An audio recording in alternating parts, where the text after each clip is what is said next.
Hello, adventurer. Welcome to the Arcane Ward, a library of stories and adventures of those who came before.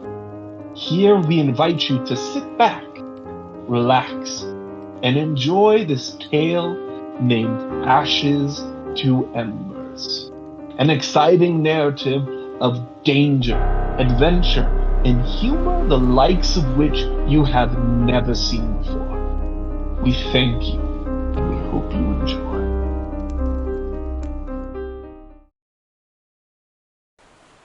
Previously on Ashes to Embers. After our party successfully defended the city of Babylon and went shopping for a couple of magical items, our Ashen Avengers decided it was about time to fulfill a promise that they had made with one story, to be able to take him back home to his island of Oniferinia.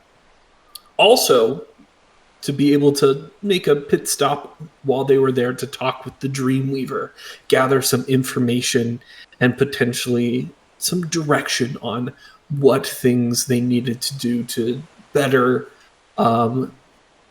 save the world in this kind of sense. So our party began the voyage and began flying there.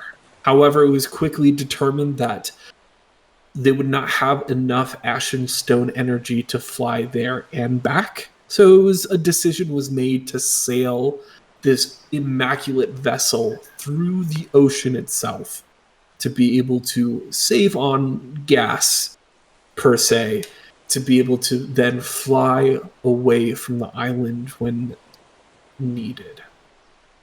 After a couple of uneventful days at sea with fishing, a storm blew in, causing a decent amount of damage that our party was able to repair. But then finally, on one of the days, a ship was seen in the distance. It was then determined that a dragon turtle had been attacking a merchant ship off in the distance. And with a bit of coercion, our party was able to step in to help this merchant vessel. After soundly destroying this dragon turtle, who just wanted a little snack. He just wanted a little snack, and all of a sudden, he was just bullied and just murdered out of nowhere. Serves him right. Just murdered. Just murdered. And wrong neighborhood. After the merchant vessel was saved, they began to express their gratitude when Captain Lazar Song was able to abscond with the safe and the gold on it. A tense moment happened where it looked like this merchant vessel was going to take up arms against your crew. But Savage, being the kind gentleman he was able to provide amends. Hang on, I think you said you pronounced simp wrong. You said kind gentleman. I think you meant simp. Civil servant. You scallywag. But after the merchants were appeased, they went on their separate ways. And our party continued, sailing through the days and nights. Clayton Deadeye was able to find a letter addressed to him by his father, apologizing for all that he had done and saying that he is going to be attempting to locate the city of Macon to be able to find a way of freeing your mother. After a bit of touch-felt apology, you nodded and you felt like good on you, Father, for making good changes in his life. You then were able to help Virion craft some smoke bombs, and you were able to craft a single ghost phantom round for your phantom rifle. After which, a couple of other things were happened during that time Grave began writing in his book. Sauvage began helping around the blah blah blah. The ship, in Virion tried to get some answers out of Ellie, but with no luck. She seemed quite adept with the art of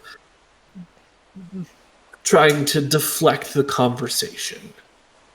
However, as the night drew to the day drew to an end, and night soon befell the sea, our ship began to see the island of Oniferenia off in the distance.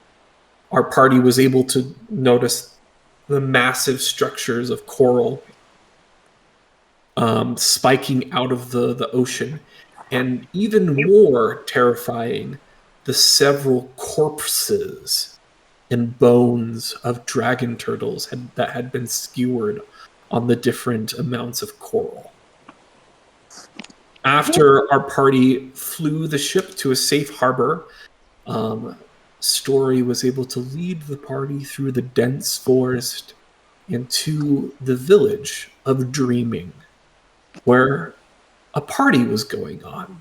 Our party decided to enjoy the night of festivities, eating some delicious fruit, dancing the night away, as on the sunrise, our party finished the dance, feeling well rested and having the effects of a hero's feast placed upon them.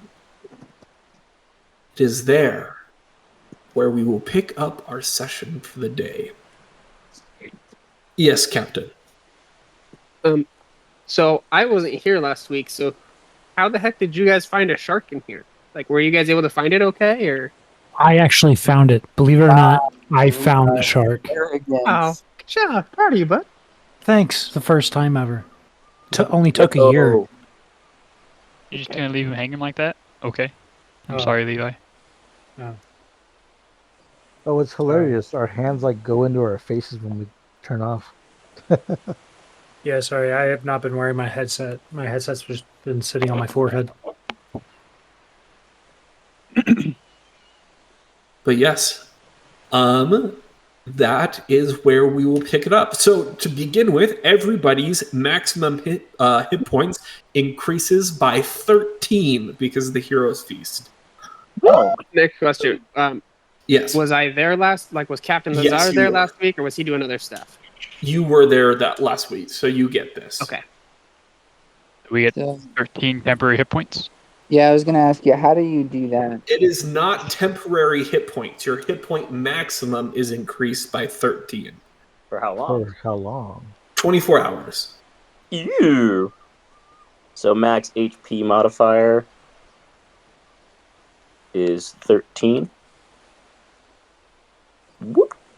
And what level are we? Like 10s, right? 10s. That's cool. I've never been honky before. Get him out of here. Additionally, for the next 24 hours, you are immune to poison and being frightened. And you make all wisdom saving throws at advantage. Nice. Does anyone else feel like we're about to encounter something scary? Yeah, probably. Oh, it's gonna be bad. So you said immune to poison and what? And being frightened. Venomous, and you make scary wisdom saving shark. throws at advantage. Venomous sharks that are also incredibly smart. Glass shark. Were we at the dance or were we in the floating shark horse? I mean, you can dance if you want to. You can leave your friends Leave your behind. friends No, behind. everybody was at the village There's a village. Okay. while the dance was. Yep. was And Min going. was getting down with his bad self. Getting jiggy Oh, with yeah. it. But at that point in time, that is where we will pick up. You all kind of are standing there in the center courtyard surrounding this tree as the people slowly begin to like meander their way back into buildings. You see like people begin to go about different tasks. Some people go off into the forest. Some people start climbing trees to collect different fruits and stuff. But over at this pavilion, you can see the more elderly members of this village are currently gathered around this pavilion. What all would you like to do? Great question. Do they have any sort of area where they tend to their sick?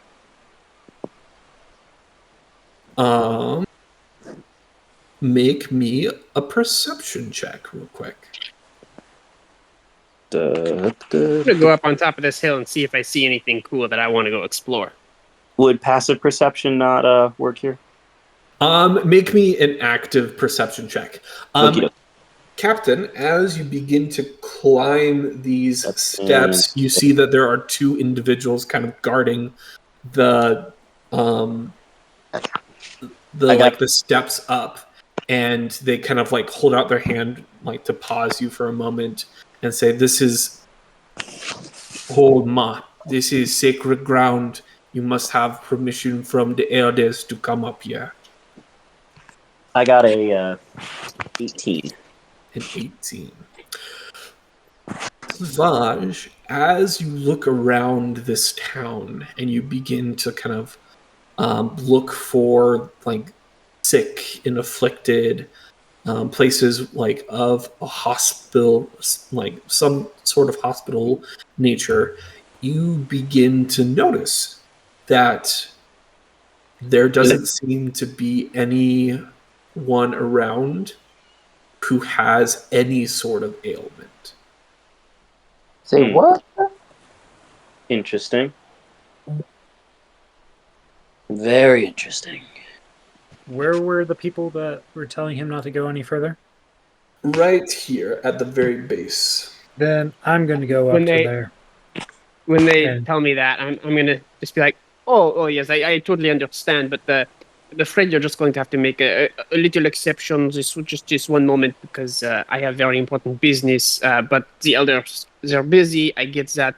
I'll just be up and down. Very quick. 5 seconds, maybe Go 6. ahead and roll persuasion. I'm going to tell them that the Dreamweaver summons me. Because roll deception. Because that's technically not a lie. 27. Yes, but you don't like... I mean, Virion believes that that's true. But, like... I mean, he is. I mean, Story told him himself that he's been touched by the Dreamweaver. And he's been led here, so... All right. Go ahead and roll persuasion. Captain, what'd you get? 27. A 27. They look you kind of up and down. Okay, I will take you up to the top, but then we go back down. Of course. With a +0 modifier, I rolled an 18. An 18. The other one kind of looks at you and says, yes, you have been touched by the Dreamweaver.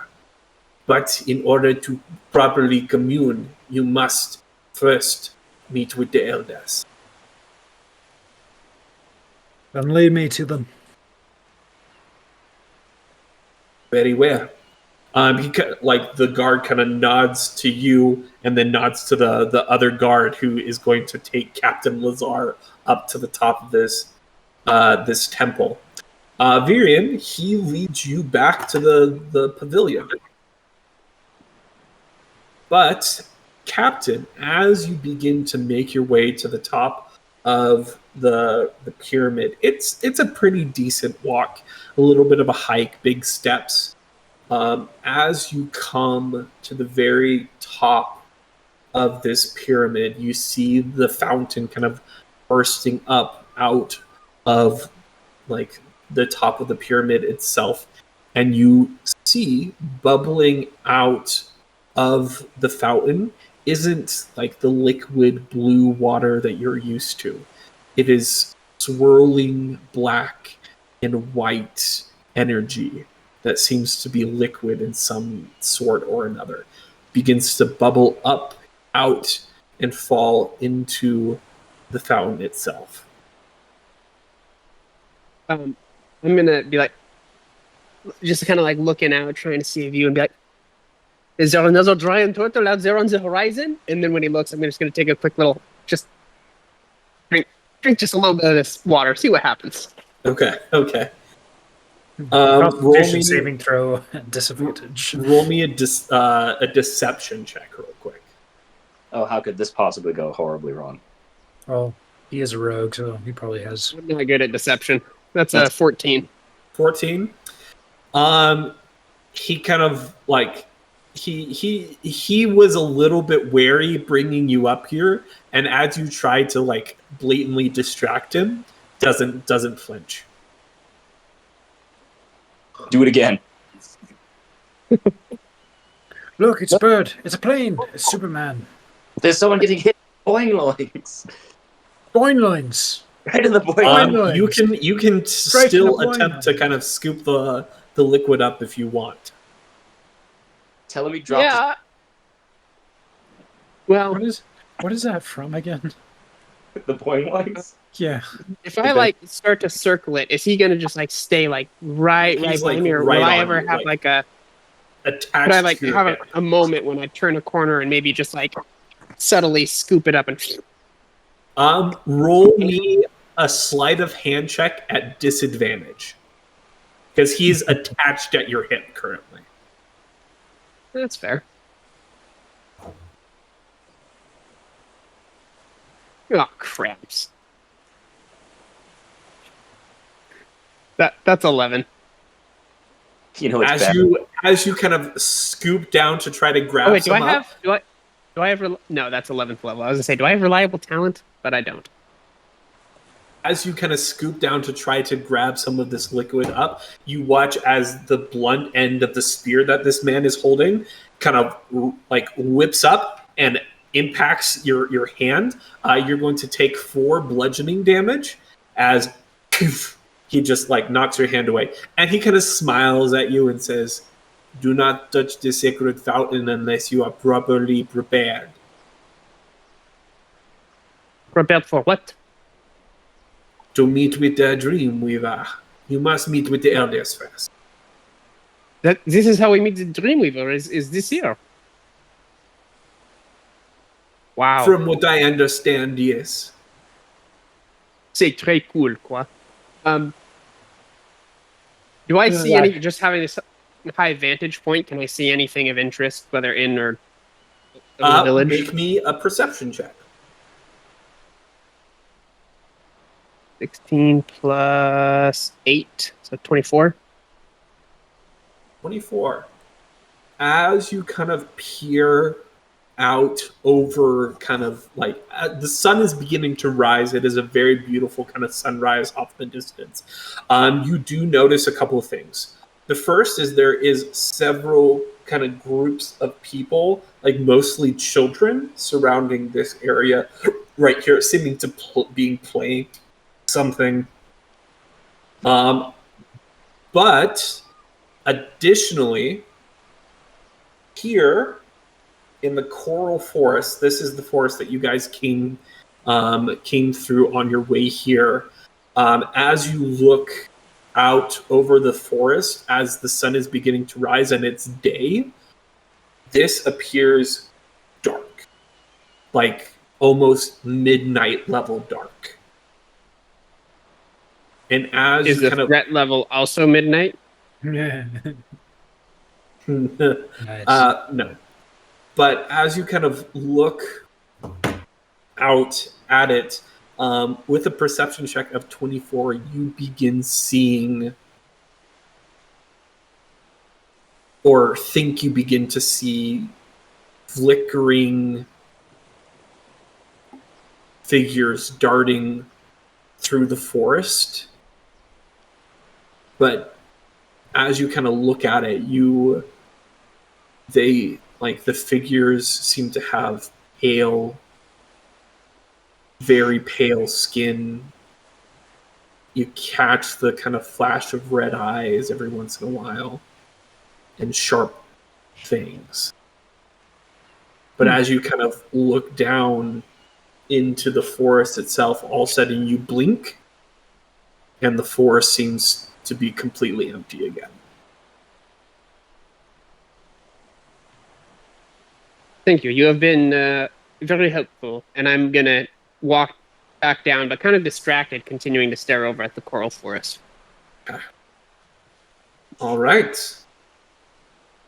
We'll go ahead and hop over to Virion and the rest of our party, as Virion is led by this guard over to the pavilion itself. What is everybody else doing during this time? I don't know. Let me roll a perception check and to see if there's anything that would catch my interest. Because I'm like, kind of, man, there's not, like, we came to drop off Story. So this is kind of my thought process. We came to drop off Story. Like, as far as I can think, there's nothing that, like, I'm here to do this or I'm here to figure this out. So, like, kind of more absent-minded. Like, if something interests me, then I'll go off and do it. So I just want to do a general perception check. Okay, go ahead. That was awful. 9.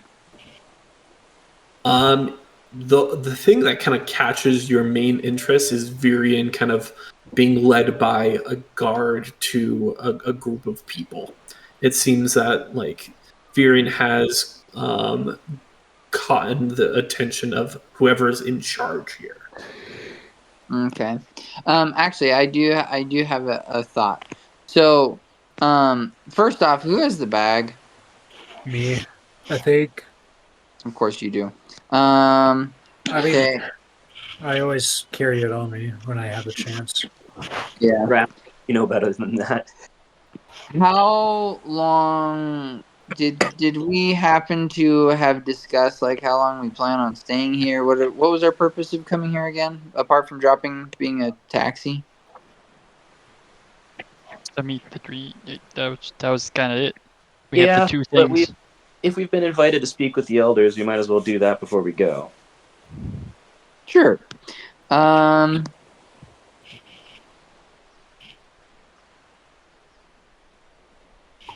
Yeah, I'm gonna go. I want to walk over to Virion and then see if I can just hop into the back of Butler.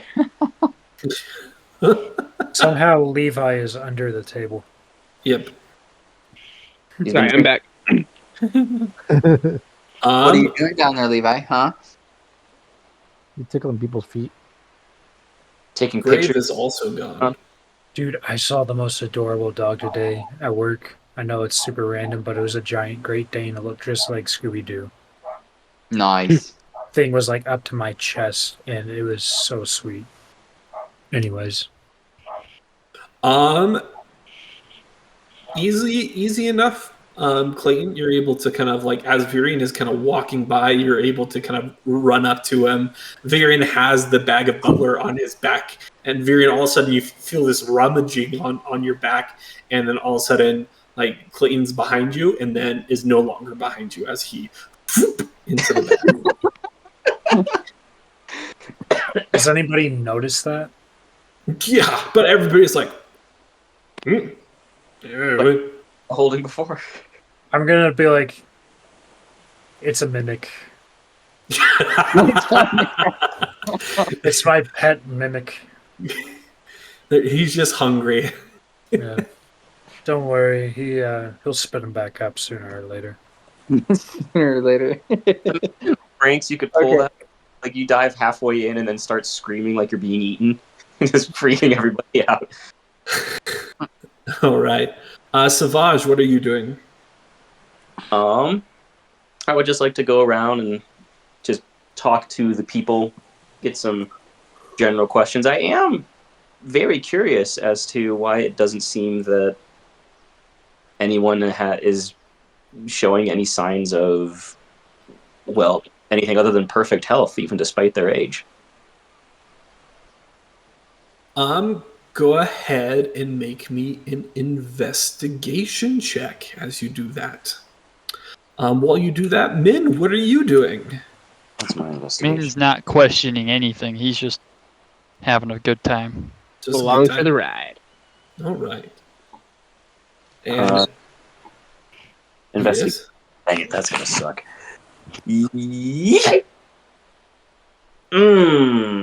There's a whopping 4 on that. Okay. Because I don't have modifiers to investigation. As you go around and begin to kind of talk to people, and you lack the subtle nature to be able to kind of extract information charismatically. But as you begin to kind of talk with these people and stuff, you straight up just begin to blatantly ask them, so why are you in such good health? What's the deal? That was exactly picturing, actually. I wasn't trying to be subtle. Yeah, and as you say that, and the more people you ask, the response is pretty much the same. By the grace of the Dreamweaver, we live long lives of health. Very interesting. What are the laws like here? The laws, you could ask people. Did I make a religion check? Sure. How? Go ahead and make. Were they already inside by the time I came down? Yeah. Religion. Okay. Then I would go to explore the forest while they're in there. You can do that with advantage, Savage. Okay. Min's actually gonna pull out one of his books, the one that talks about the one that originally mentioned the Dreamweaver. That is a 17. Just a heads up, Caleb. I'm gonna text you. Okay. I got a 17. All right, a 17. Religion. Mm-hmm. As you kind of open your eyes, as a religious individual, growing up your entire life in the church and stuff, you have been able to feel of the spiritual nature of things pretty easily. You can open your mind and your eyes to the spiritual aura around you and be able to kind of pretty much tell that there is some holy magic or divinity going on here. As you do that here, it is saturated. It literally begins it looks as if you are staring through some gelatinous thick honey of how concentrated this holy energy is around you. And as you kind of look and you get the sense the Dreamweaver is near. And this is probably the closest you've ever been to deity in your entire life. And probably what is happening here with the health of these individuals is probably just a byproduct of being so close to deity. Ooh, this is big. Fascinating. I sent you that text. Okay. Okay. One more thing for investigating, and I'm just gonna take a shot in the dark here. Let me check something really fast. How does this work? Let's see. Okay. I cast Detect Good and Evil.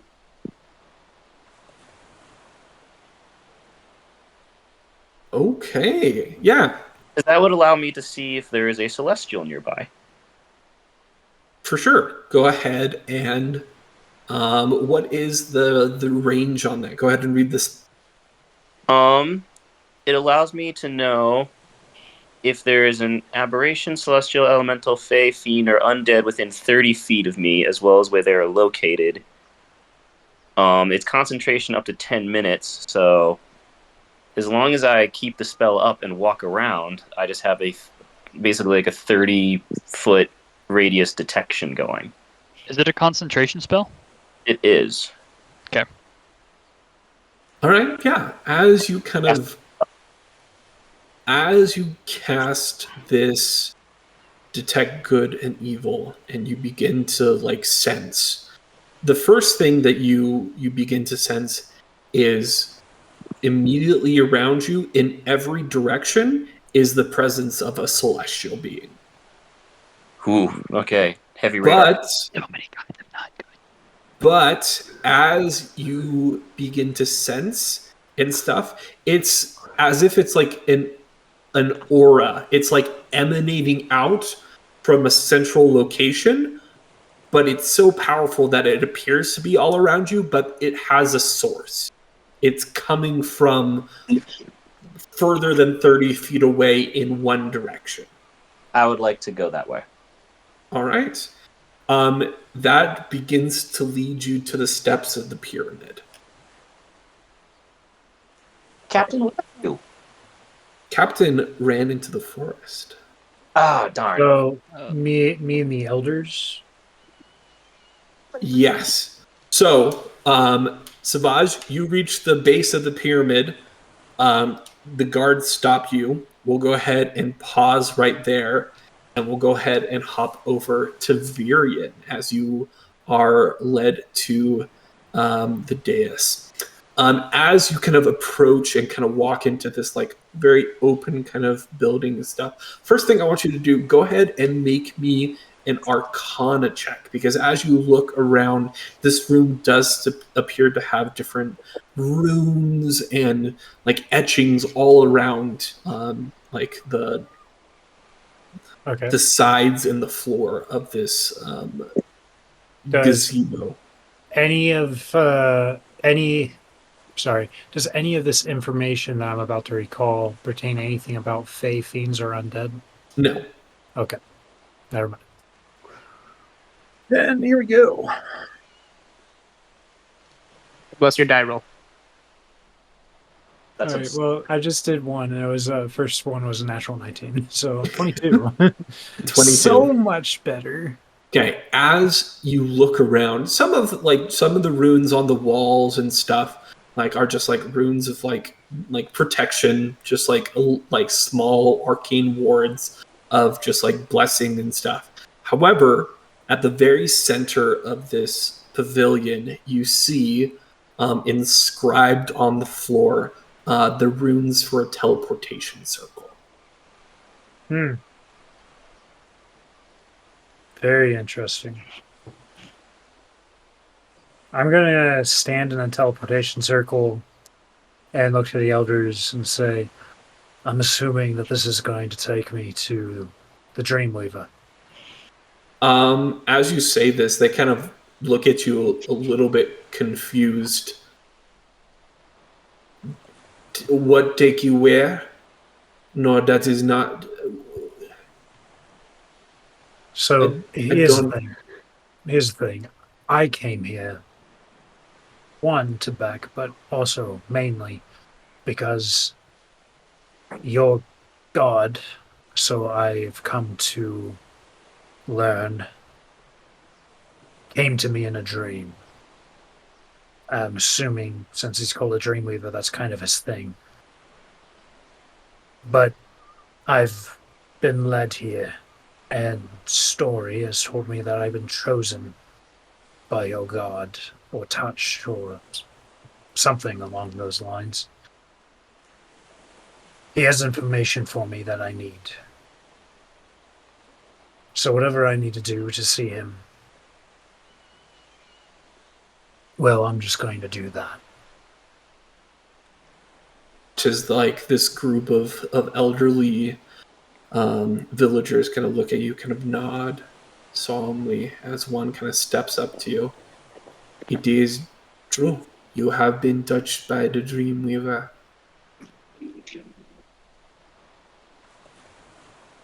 Virion Shelby, I believe is your name. That it is. The Dreamweaver is drawn to powerful dreaming. People, entities, creatures all have the ability to dream. And the Dreamweaver's sole purpose in existence is to help accomplish dreams. To be able to make dreams become reality. The more powerful the dream and more powerful the dreamer, the more the Dreamweaver is drawn into helping them. Virion Shelby, you must have a very powerful dream in order to be led here by the Dreamweaver himself. You may speak with him. At the top of the pyramid is a fountain of liquid black and white. Drink from it, and you will be able to communicate with the Dreamweaver. However, Just on a whim. Apparently, I was that close to getting things right. I mean, you did however, Virion, I must have to warn you.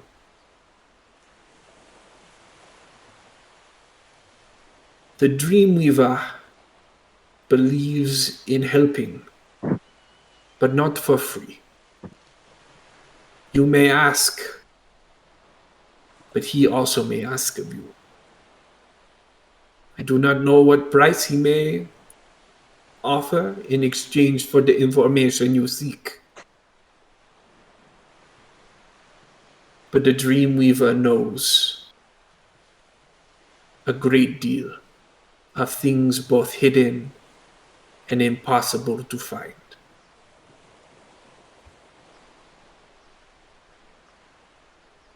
Be wary of the Dreamweaver, for in one moment he may help, and in another he may hinder, in order to keep his semblance of balance in the world. All people dream, both good and evil. He does not distinguish between the two.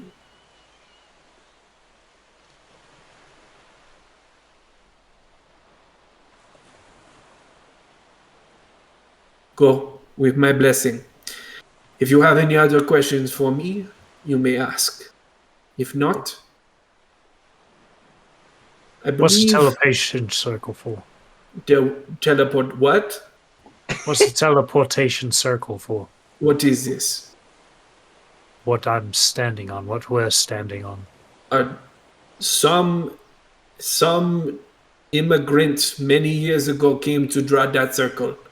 He drew it, muttered a few words, attempted to do something, nothing happened, and then he stormed away very angry.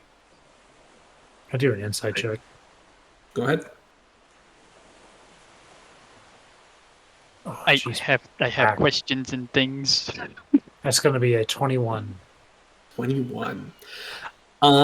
You get the sense that this man doesn't know that much about the arcane.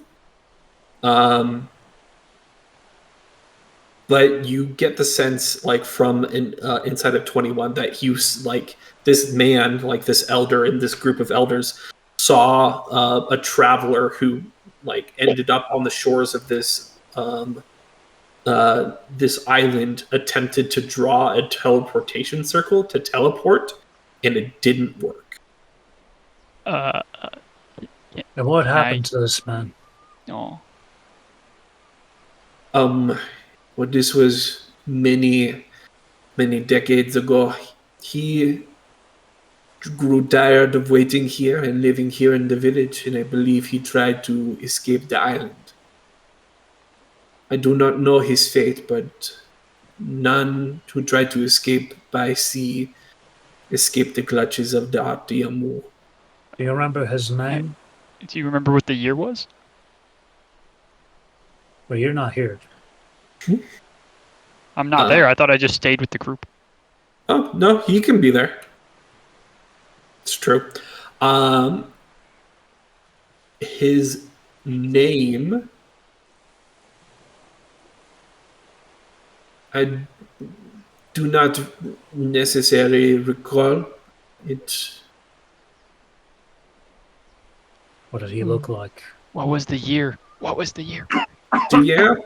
What is the current year? No, the year that the guy came. Well, he did come nearly, I would like to say, 24 years ago. And what's the current year? Did his name happen to start with an M? It did not start with an M. You just ask him what his name is. It was many years ago. And my memory is failing. I believe if you ask Story, he was able to communicate with this man a bit more. He might know a little bit more information. First story. Story, as you look around, you faintly glance the flurry of his very flamboyant robe as it enters into one of these buildings. I'm going to go to him. I would like to inspect that circle and compare that to the notes from Friend Montier from July 25th, 942. All right. Yes. Because I have his journal still. You do. As you look down at this kind of sigil and stuff, it does not appear to be the specific type of teleportation circle of Friend Montier. As you look at it, it appears to just be a normal teleportation circle of someone just trying to get off the island. But can I try and fix it? As you look down on it and stuff, it's carved and etched into the rock itself. Make me an Arcana check. That's rough. It was a 14. The worst roll I've done so far. As you look at it, it appears to be flawless. Not really my area of expertise. Looks good enough. All right, we'll hop. We'll go ahead and pause on you, Virion, because we'll go ahead and hop over to Captain Lazar as he begins to enter into this dark forest. Captain Lazar, as you kind of step out of the line of trees into the darkness, it goes dark very quickly. Your vision seems to be clouded by darkness. The sun seems to disappear, and as you kind of step into this dark and dank forest, the air you breathe becomes thick with thickness. As an undead, you have had the experience of being fully submerged in water and not needing to breathe. That is the feeling as you step into the forest. So when you say it's dark, I can't see. No, you can see. Me? It's okay. Nearly. It's midnight. It's black and white now. With dark vision. Yes. What are you looking for? Well, primarily seeing if I can find any of what seemed to be vampires or vampire spawn. But anything else that kind of catches my eye or seems out of the ordinary. Anything that might be a clue as to what I had seen earlier. For sure. As you begin to kind of walk through the forest, how far into the forest are you going? Pretty far. I have no reservations to going deep into this forest. So as deep as I need to until I'm not going to go so far that I won't be able to get back in a timely manner. But all right, you begin to walk down these like small game trails that are deep within this coral forest as darkness is surrounding you.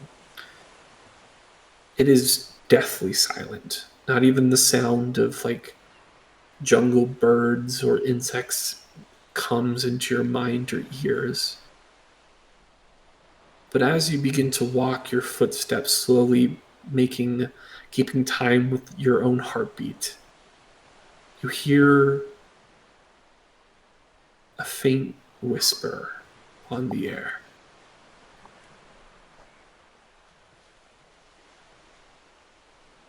Captain? Captain, is that you? It's Can it be Edward? Edward, Captain? is it you?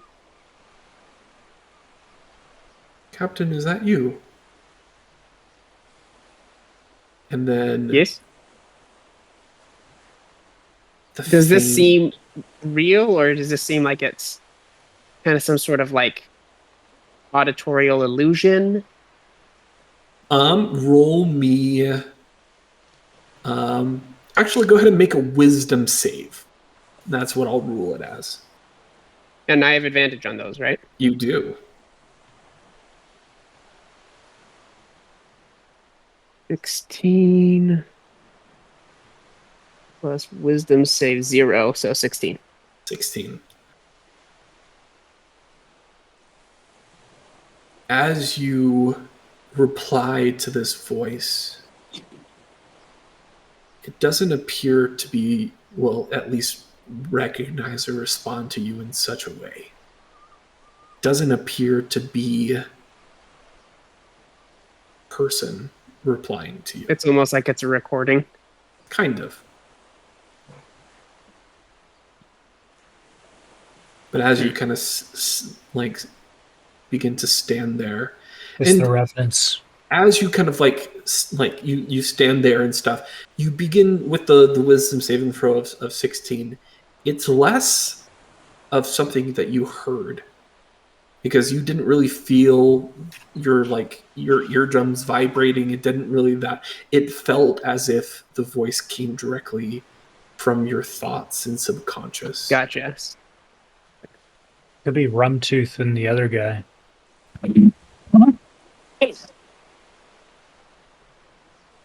Captain, why did you leave me?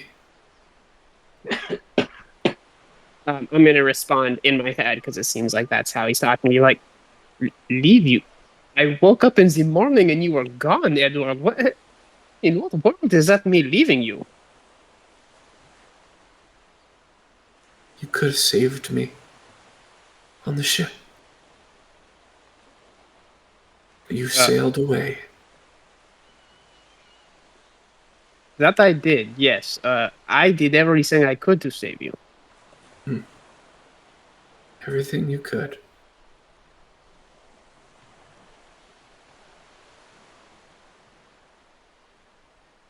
Yes, everything I could.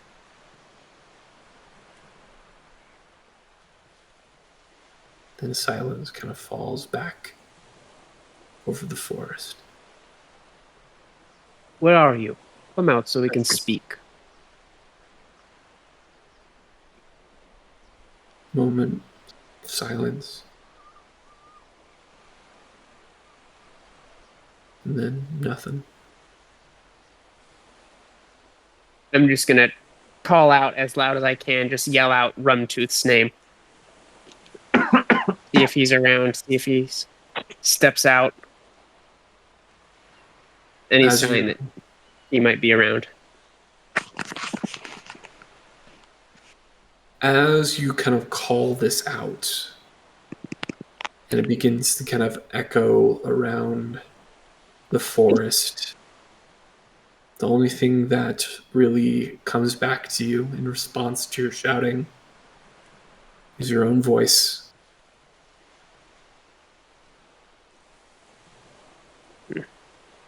I'm still going to draw my sword in readiness. Casey's here. Finish the duel I didn't finish last time. But yeah, I'm just going to keep looking around, see if I can... I get the sense, at least Lazar, I get the sense that Rumtooth may be here, and so he's on high alert, looking for him. Sure, go ahead, and as you slowly begin to spend your time looking around, go ahead and make me an investigation check, but also an insight check. Okay. And you can make that in whichever order you would like. Start with investigation. 7. Nice. Insight. 21. 21. With an insight of 21, here upon the island of Oniferinia, so close to an entity whose main purpose in life is to control and shape dreams and nightmares. Maybe trusting your eyes and your ears of what is around you might not be the safest.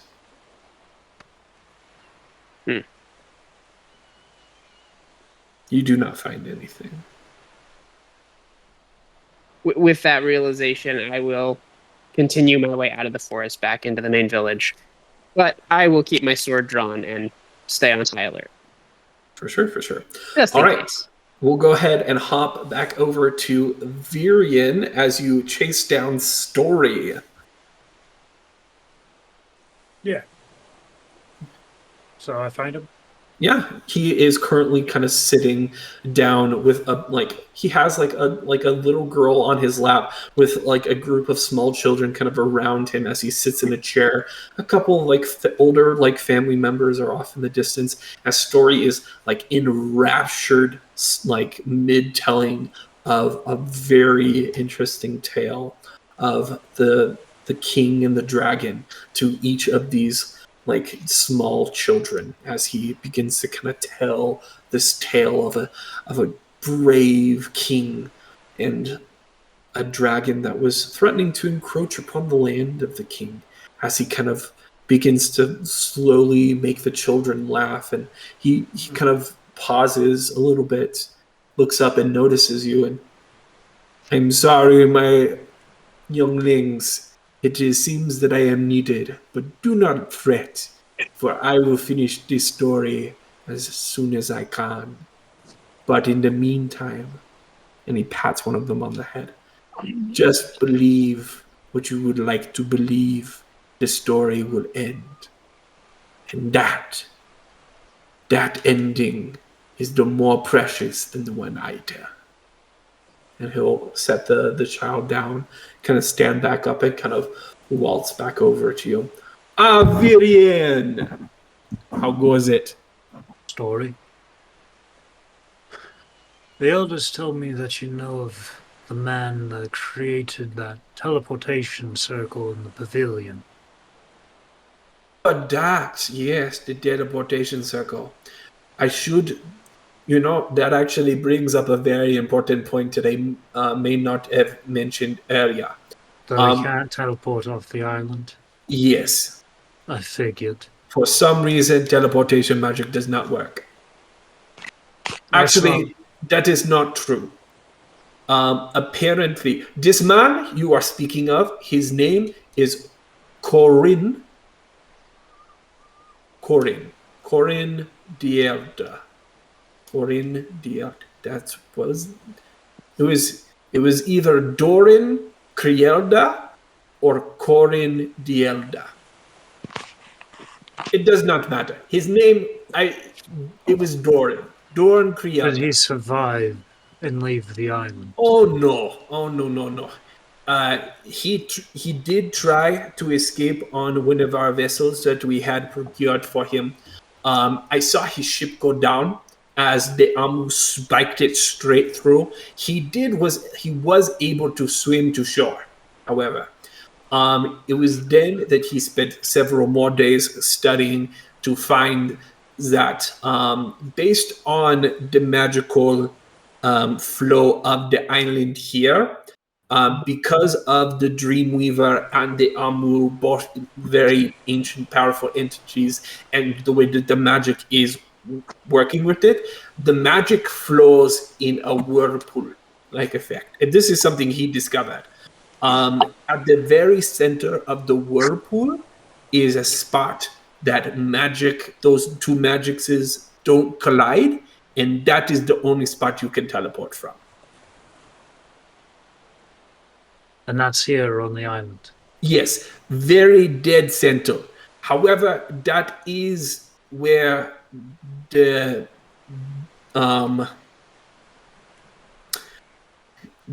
lair of the Amu is, like the main lair of the Amu.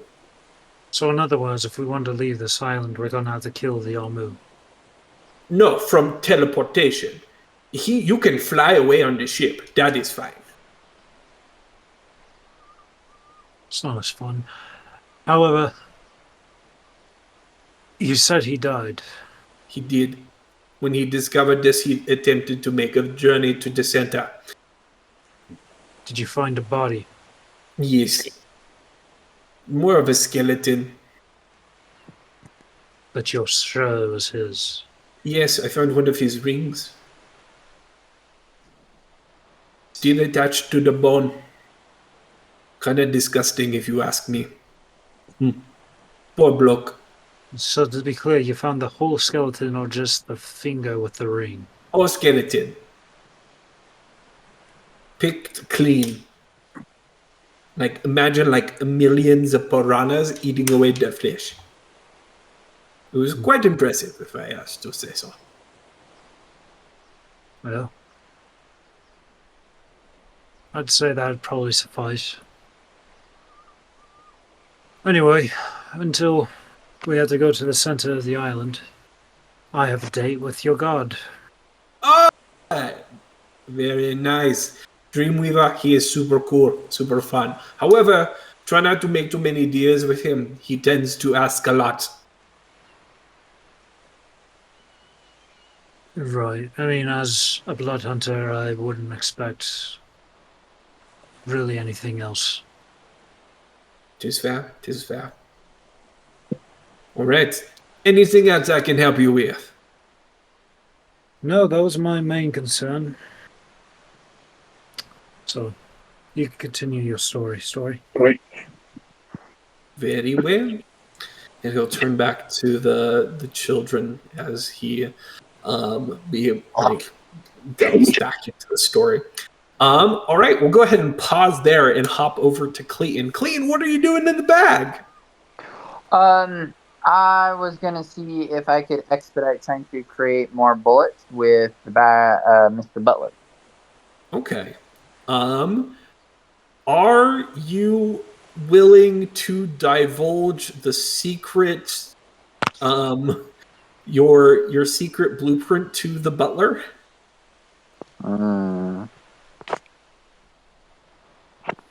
Butler's a real stand-up guy. I think you could trust him. Turns out that eventually we're gonna find out the butler is like the BBEG. Like we're gonna end up fighting him at some point. No comment.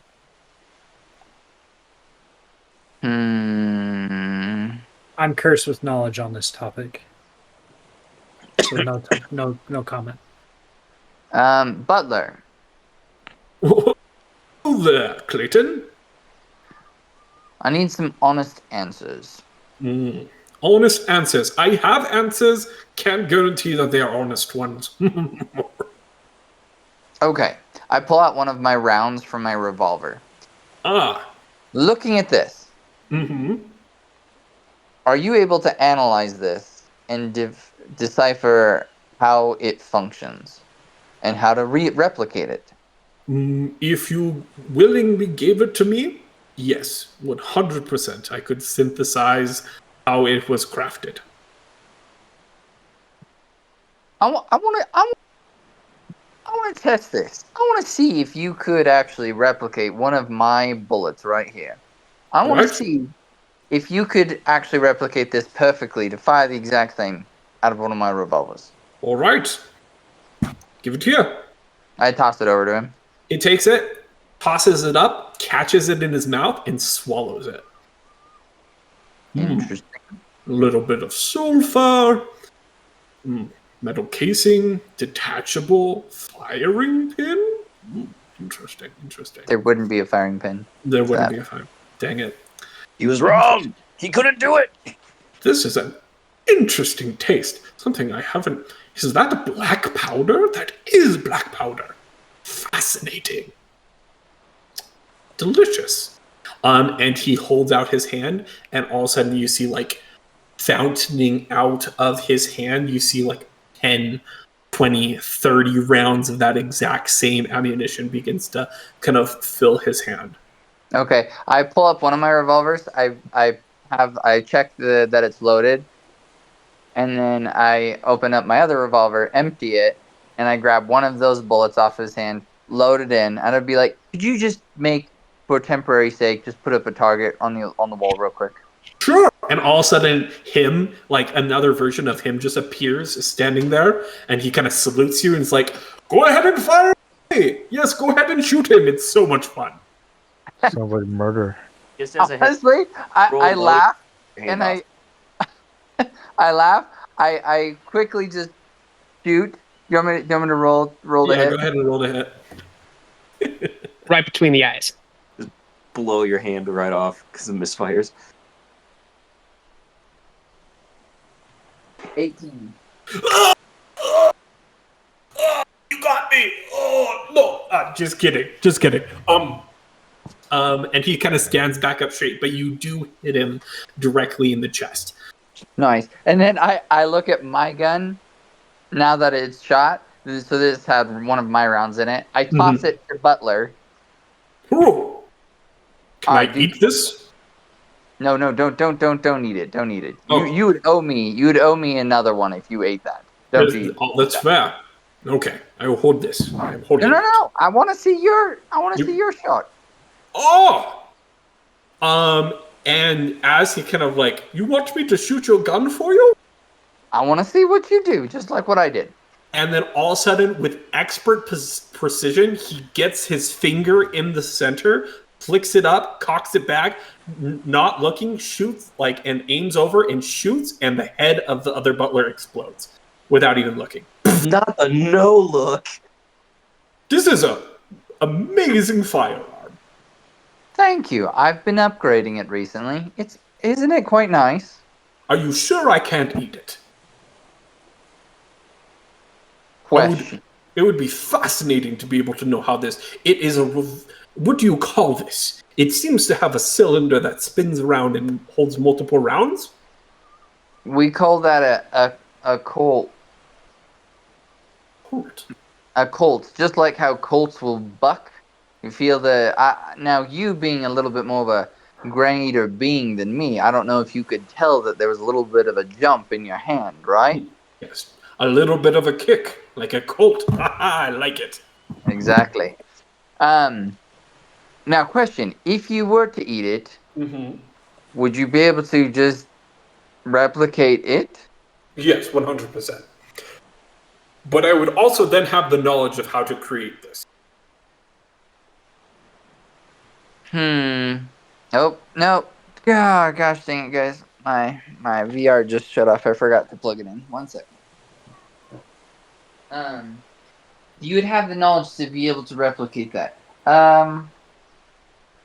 I'd be so fascinated to know what kind of fine-tuning that you could do if you knew the ins and outs of this. Can I roll an insight check on him to see it's like okay, like For sure, yeah. Go ahead and roll insight. You have advantage on this. oh, good thing I have advantage. That was almost a 19, and then it rolled to a 1. Ah, nat 20. Okay. With a natural 20, If as anyone you wants to check that. as you look into the eyes of this butler, you can see that he's smiling as he's holding this gun, but you see the sliver and glint of unfathomable greed in his eyes. As you kind of look at it, you recall the sign, like the document that you signed of the like he needs to pay off a debt of some sort. Being able to craft a weapon like this could provide enormous amounts of blood gold for him selling to whoever he would like. Interesting.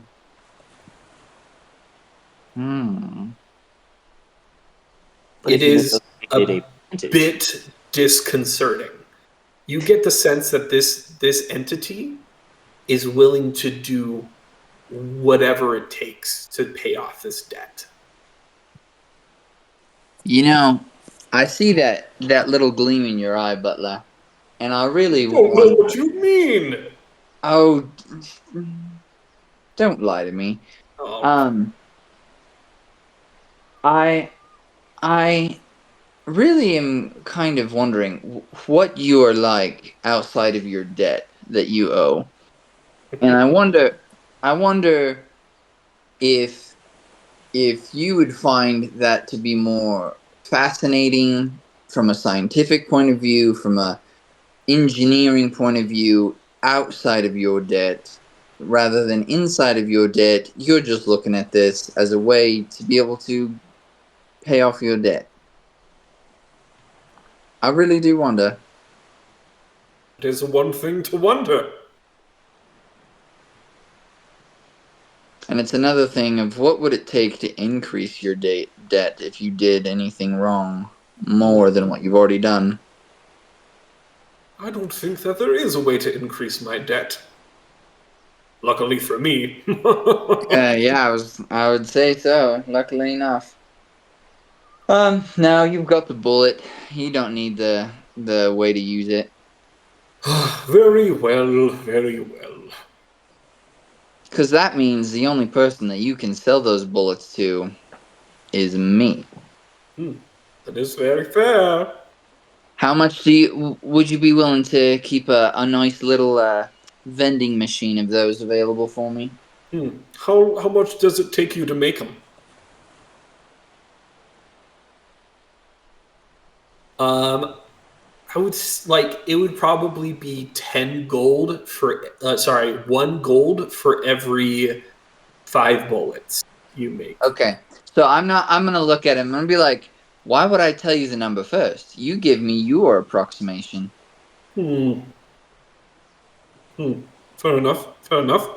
Because I am making these almost instantaneously through the aid of magic and science, I assume that it probably takes you a bit to make these manually, so I would say 1 gold for every 4 bullets. Ha, you could do better. Roll persuasion. Nice haggle. With advantage? Come on. No advantage. Hold on, I'm going to do my Indian bobble. Do you have a inspiration point? Do you have any? Do you have inspiration? I'm not 100% sure. Yeah, like have you found any sharks and not spent that point, or? I don't think so, honestly. Okay, I'll roll persuasion.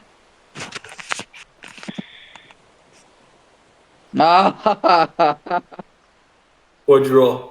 Nat 20 again. You gotta be freaking kidding me. Someone check Someone check him. He did. Nat My 20. gosh. Fine. 1 to 5. Yeah, he did. 1 gold, 5 That's bullets. pretty disgusting. Yeah, I can Oh see my it. gosh, dude. Yeah. Wow. 2 nat 20s in a row. You're Dude, telling me that looking at me and with my skill set, you can only produce 5? For 1 Or- gold piece? Because I'm doing it instantaneously? How much time is this going to save you, Clayton? Well, I don't know. I thought you were a better magician. 1 gold, 6 bullets.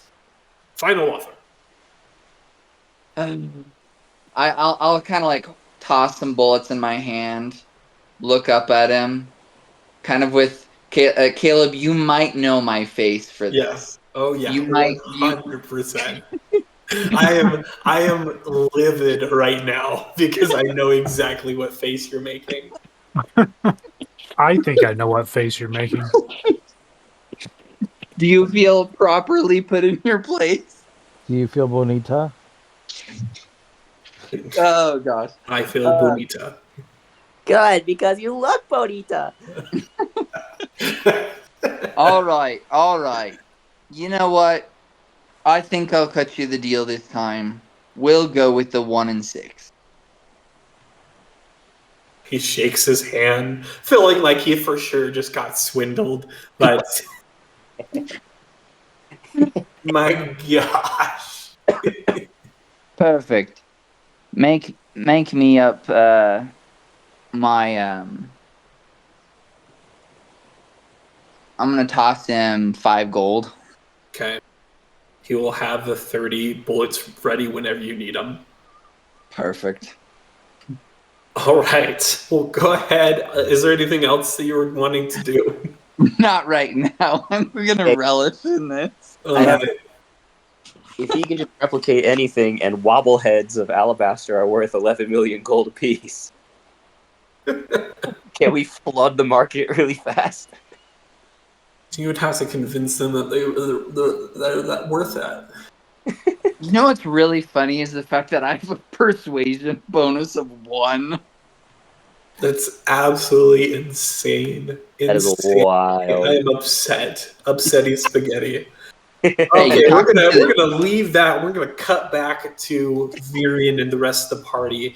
As Virion, as you kind of like leave and begin to make your way up, like the side of the pyramid, you watch as you begin to pass. You see Captain Lazar kind of walks out of the forest. Captain? Virion. Obviously a little perturbed in my voice.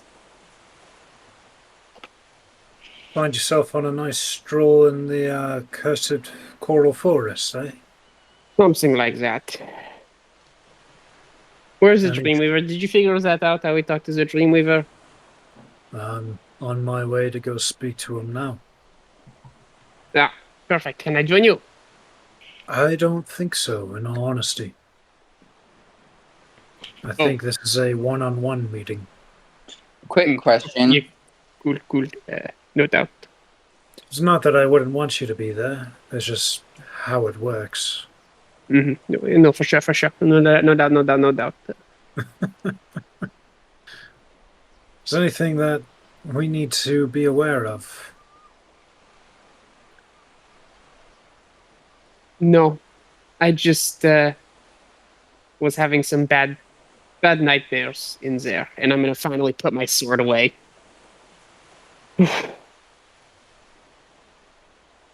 Well, go ahead. Go talk to the Dreamweaver. Go speak I to need the to town. sort through my head. Go speak to the town elders if you wish to speak to the Dreamweaver. Oh, good to know. Thank you. I'll go speak with them then. And with that, Virion begins to make his way up to the top.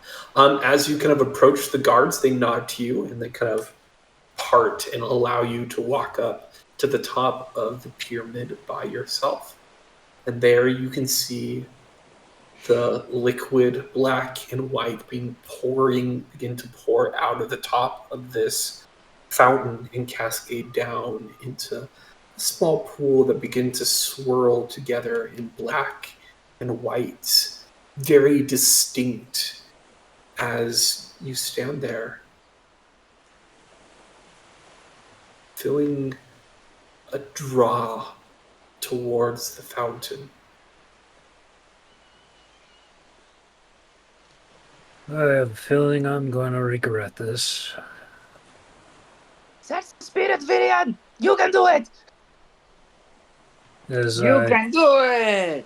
He takes his hand and cups some of the fluid in his hand and brings his hand to his mouth and drinks As the weird concoction. drink, you feel slightly sleepy. Your eyelids begin to flutter, and you fall asleep.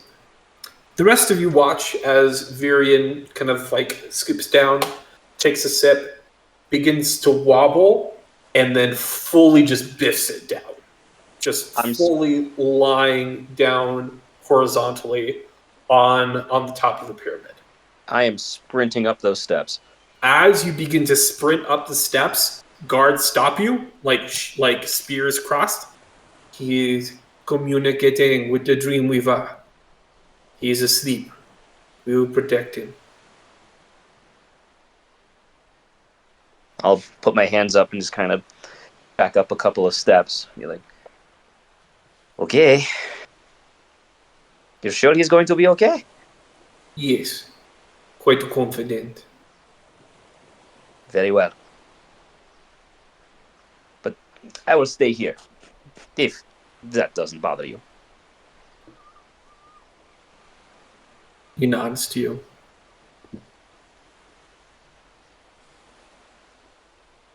We'll go ahead and pause on Virion real quick, and we'll go back to Captain Lazar and Min. And wow, Shaggy, did you have a question? Oh, I did have a question. Is the butler omniscient of things occurring outside of the bag? You mean aware? Omniscient. So aware? Well, All-knowing.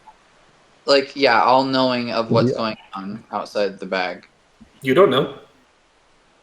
Okay. Do we know if there's conversations that we have outside of the bag talking about the butler? Does he hear that? You have no clue. Okay. I'd say you could ask him, but he'd probably make you pay for it. Or he would just lie to you. Or he would make you pay for it and lie to you. That's fair. He could Most do likely. that. That's most Try to likely. catch him in a trap by saying something outside of the bag and then seeing if you can catch him, showing that he knows that information. Do you know the way? That's called entrapment, and I approve.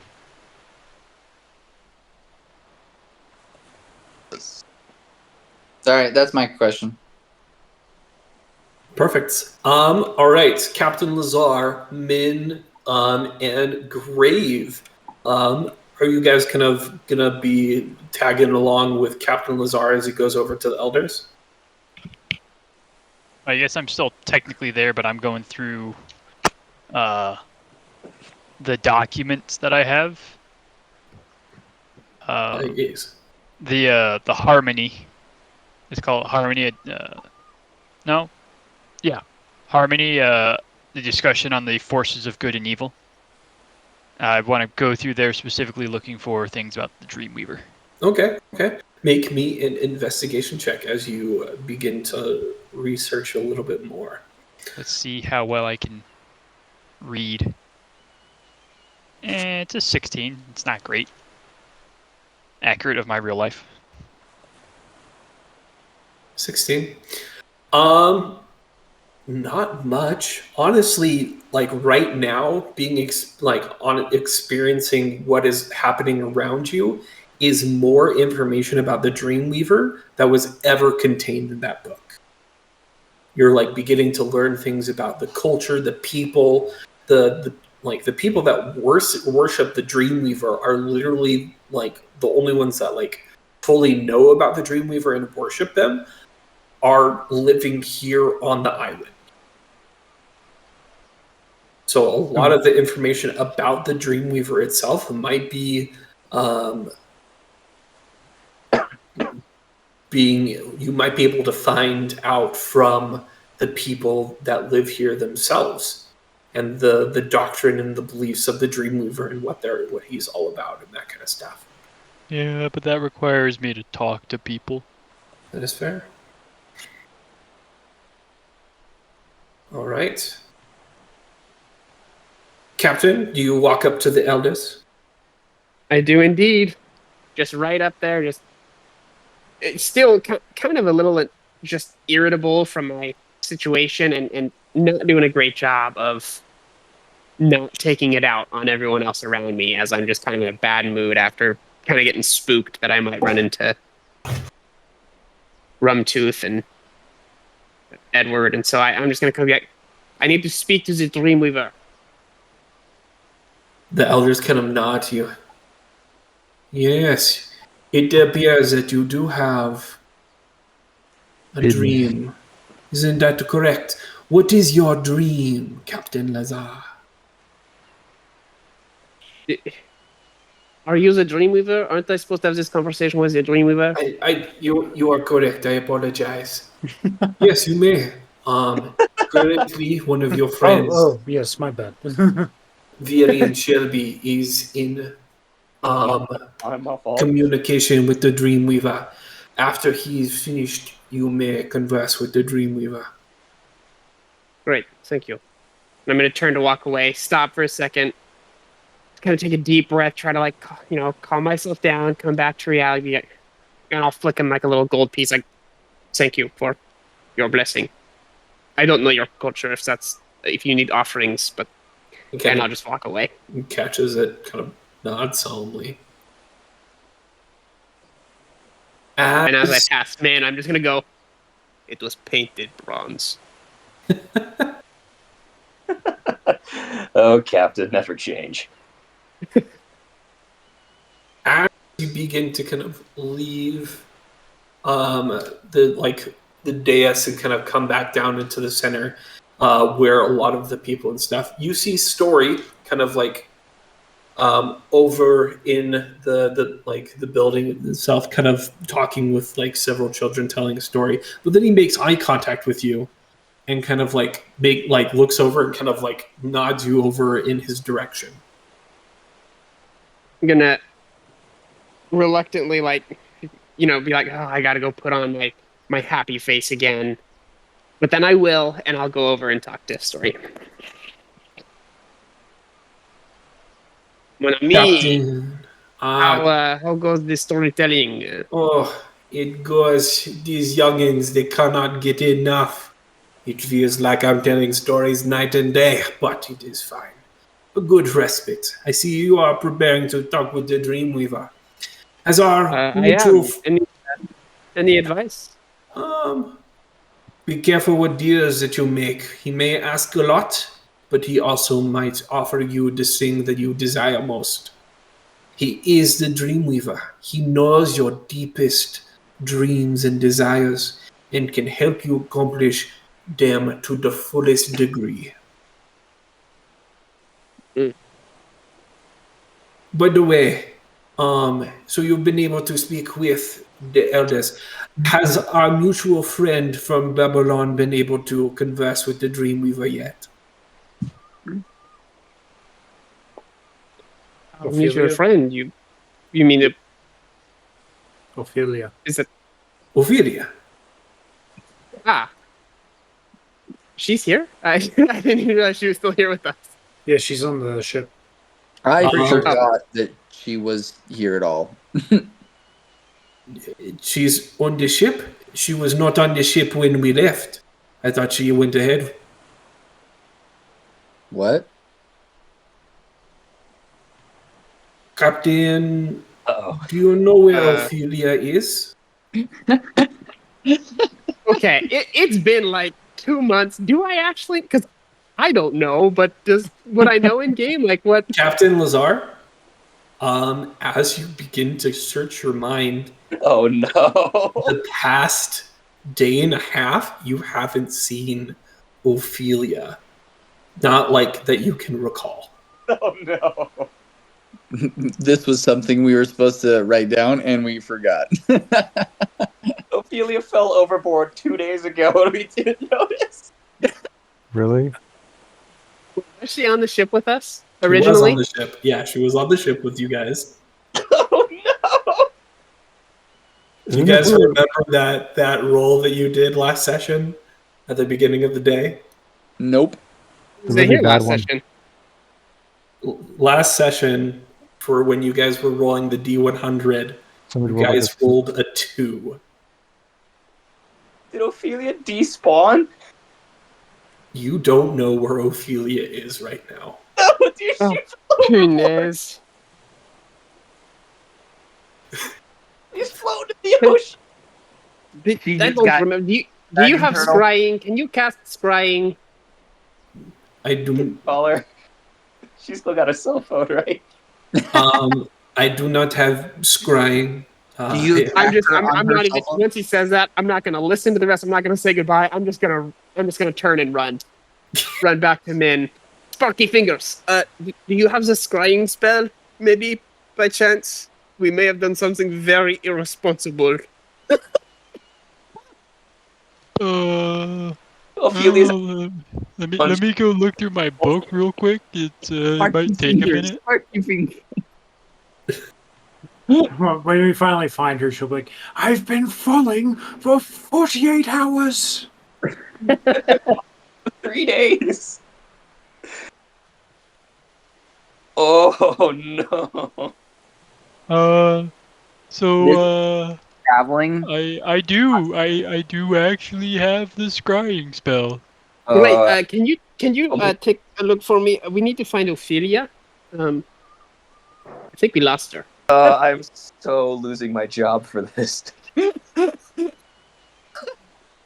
Go ahead. Min, are you going to cast scrying? Yes.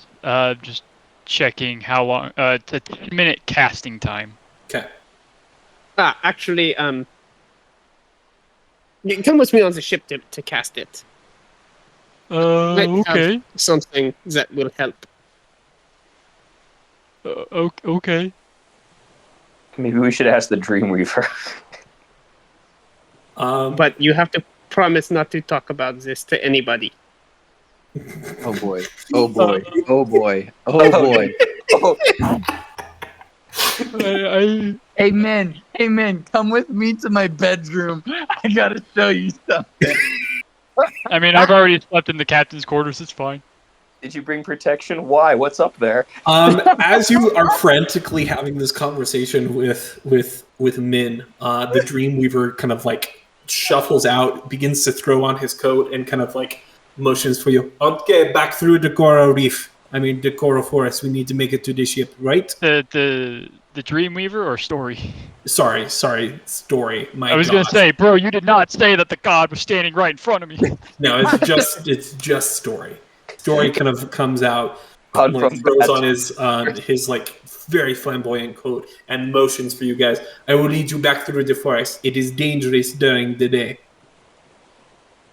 As Okay. I walk past, I'm standing on the steps. I'm just gonna be like, "Oh, Captain, you're back. What? Where are you going?" Where are you going? All pressing matters. I lost something. And then as I'm out of earshot, I'm gonna kind of like mutter, or someone. Oh, someone. I'm just kind of like, "Is the Captain losing something?" No, that never happens. All right. With the help of Story, and kind of like each of you go ahead and roll survival checks with advantage. Story is gonna roll. Just like running face first in the thorn bushes. I appreciate that the advantage because that's the difference between a 1 and a 19. Oh, dang! Nice. 15. Okay. I was a 4 and a 19. All right. easily enough, the three of you are able to slowly make your way back through the forest. There is moments of eeriness, like the faint like call of voices on the wind, but Story kind of keeps up a steady string of conversation, trying to distract you guys as he helps you guys guide you way through the coral forest back to your guys' ship.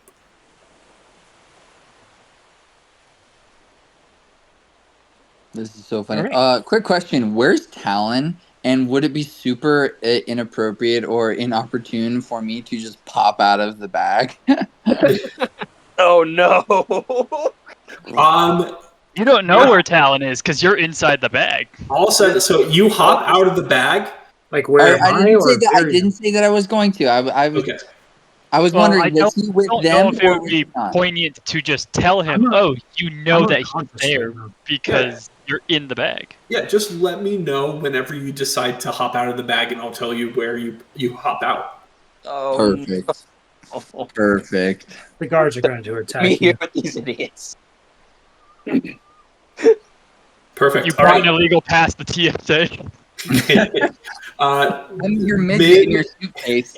Min and Captain Lazar, you guys hop on your little dinghy, you make it back up to your ship, and back onto the deck of the ship. Okay. Okay, come into my quarters. Okay. If I recall, the more intimate the item, the better bonus you get when casting, if right? it is body part, lock of hair, bit of nail, or the like. So if it's a thing of their person rather than just a possession or garment. Oh no! What do you have in possession your or garment also reduces it. We're gonna have to cut this. We're gonna have to cut this. What were you guys doing? I hand you one of her garments. Okay. Garments of what type? What color? Is it lace? He likes the pink one. Min doesn't know because Min doesn't wear them. Are they polka dot? They're pink. They're alabaster limited edition. They're alabaster themed underwear. Okay, so If you guys were curious, Caleb, graves are leopard would you print. say that I know this person well, or Yeah. I know? Or okay, You would know this person well. I know this person well. Yeah. So I get that -5, and then it's a garment, so it's a -4. So that's it's -9 to the save or to the required save, which means I have to roll better than an 8 for this to succeed. Nice. No, the person you are scrying on makes a wisdom save. It is on self. But for scrying, I believe that the person... You cast it on self. But in order to scry on the person, the -5 is like the person that you're scrying on makes the wisdom saving. Oh, that's added to their roll. Yep. Got it. Okay. Then yeah, they have. All right. They have to roll DC 17 wisdom with a -9. Okay. Do you get to see surroundings? On a successful save, the target isn't affected. On a failed save, the spell creates an invisible sensor within 10 feet of the target. You can see and hear through the sensor as if you were there. Okay. The sensor moves with the target remaining within 10 feet for the duration. A creature that can see invisible objects sees the sensor as an illuminous orb about the size of a fist. Okay. This is just gonna turn into you tune you in and cast it's that death camera. So you're just Oh, dude, I swear, if this is about to not become PG for a second, Min's about to lose his mind. As you cast the spell, it immediately goes through, as if there's no resistance. And What did she roll? She didn't. It automatically succeeds. They have to roll. If they are conscious It's not enough. voluntary. Well, if you know they're casting the spell, you can make it voluntary. But Right, she wouldn't have been But she aware does. that we're But I casting mean, this on her. if with a -9 she can't make a 17, then there's no point in You rolling. guys didn't. You're not hearing Caleb. He said if they're conscious. Oh. So she could be asleep. So if she's You unconscious, cast it. All of a sudden, Now, the surroundings of Ophelia begun to be clear.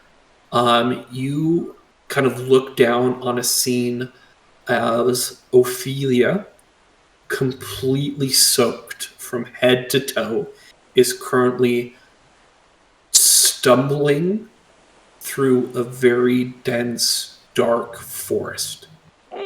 Surrounding it. Oral forest. Can I make a minor amendment to this? Sure. So before I cast Scrying, I'm going to cast Telepathic Bond with the captain. For sure. And so that's also 10 minutes. The only thing is, these are 2 simultaneous concentration spells, so I don't actually know if I can do that now that I think about it. In this specific I can do one as a ritual. In this specific circumstance, I will allow it. Okay. But in other, 2 concentration doesn't work. I am totally willing to waste the spell slots for that. Okay. As you watch the scene kind of unfold, you watch as Ophelia, completely drenched from head to toe in her long blue dress, is stumbling through a dark forest. You see coral sprouting out of the different trees, becoming thicker and thicker and thicker. She's stumbling drastically, quickly, making her way as if she is completely obsessed and desperate. You said she wasn't conscious. And completely obsessed and desperate to make it to a location that she's running towards. Very faintly, you begin to hear mutterings under her breath. Gotta find it. Calling to me. Closer. Closer. I'm almost there. I can hear it. Oh. I'm not going to wait for the rest of the vision. I hop down off of the ship and I just sprint into the coral forest. Story Captain, where are you going? As I'm sprinting, I'm going to kind of turn around to him as I'm still kind of running and just put my hands up, just kind of basically to say where do you think I'm going? Isn't it obvious? I'm running into the forest and I just keep running. Oh my gosh. And he'll take off after you. Well, somebody's gonna die. I'm going to happily stay on the ship. Okay. Because Min can't run that fast. All right. As you do that, we will go ahead and cut over to Virion. before you start saying anything of this situation, what's going on? I have decided I am popping out. All right. All of a sudden, you pop up out of the bag. As you appear, you are standing on top of this pyramid. Currently, Virion is asleep, snoring softly right next to you, right next to this fountain. As you appear, all of a sudden you hear a couple of alarm cries from the very bottom of the pyramid, and then heavy footsteps. No. Everything's fine. Out comes that. Wait, what are my surroundings? You are at the top of this pyramid. You see Virion is asleep on the ground, and 2 individuals are running as fast as they can up the stairs towards you. Do they look upset? Yeah, a little bit upset. They look upset. I turn around and okay, so how many seconds do I have before they show up? 4 seconds. Okay. I turn my head and I look at is there anyone else up there? Virion. I come back into the bag. Oh, bad timing. All right, and you hop back into the bag. The butler kind of looks at back at you. Hold on. Whoa. As soon as I was gonna say, as soon as I pop back into the bag, I'd be like, "Do you have a periscope?" To be able to see outside of the bag? Yeah. No, I can't see outside of the bag. But could you make something for me to see out of the bag? Ooh. For 500 gold. Really? Yes. Do I have to run through this again with you? I'll just get my. Let me give you a little bit of information upon supply and demand. Right Hold now, on. demand for this Butler. periscope is very, very high, Butler. and supply for this periscope is very, very low. So Guess therefore, what? Guess what? what? Who is your supply of money for you to pay off your debt? Who? You and many others. Yeah, many others. Tal. Virion? The little misty girl that keeps showing up and disappearing. And So then you admit that?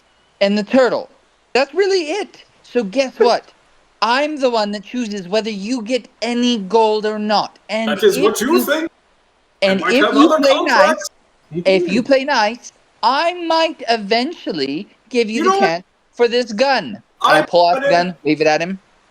You know what? I decided I don't like your tone. No periscope for you. And he snaps his fingers and disappears. Fair I was enough. really hoping that you would spit him out of the bag. Actually, no, he snaps his fingers, reappears, is like, no, this is my spot. He snaps his fingers and you pop back out of the bag. And as you pop out of the bag, currently staring you down are these two massive individuals, rippling muscles, like carrying spears, looking down at you. What are you doing at the top of the pyramid? How did you get here? That is a fantastic question. I plead the fifth. Stairs, I'm just gonna yell, "Don't do anything stupid!" I'm gonna look down at Virion's body and be like, is he waking up anytime soon? Not know. It is going to depend on how long he converses with the Dreamweaver. You cannot be here right now. This is sacred ground. He is in the middle of a ceremony. Oh, ceremony? He's sleeping. He's going to stoop down and pick you up, fireman carry style, and begin to run down the side of the pyramid. Okay, hold on. I'm a half orc. How big is this dude? He What race is is he? almost 7 foot tall. Solid 320 pounds of muscle. Gently. Oh. You know, you could have just asked. I was carried up there by my friend. I did not intentionally go up there. And you could just ask. You don't have to try to carry me around. Yes, but you enjoyed it, did you not? Not at all. In fact, He made you his pillow princess. Go ahead and roll deception for not liking it. I'm just debating on pulling my pistol on his head at the moment. No, don't do anything stupid, Clayton! So can I get to my vision? Can I get to my meeting with the Dreamweaver now? What are you talking I've been about? waiting like Dreamweaver's a 5 drunk months I'm so sorry. for this. I'm having a heart And attack. I gotta go in like 20 minutes. No, you don't. Yes, I do. 27. 27. You said 10. Whatever, but still. I've been waiting 5 months for this. All right, you guys. Maybe longer. He. Clayton, you make it back down. To leak things for characters that far in advance. No, you're done. You're done.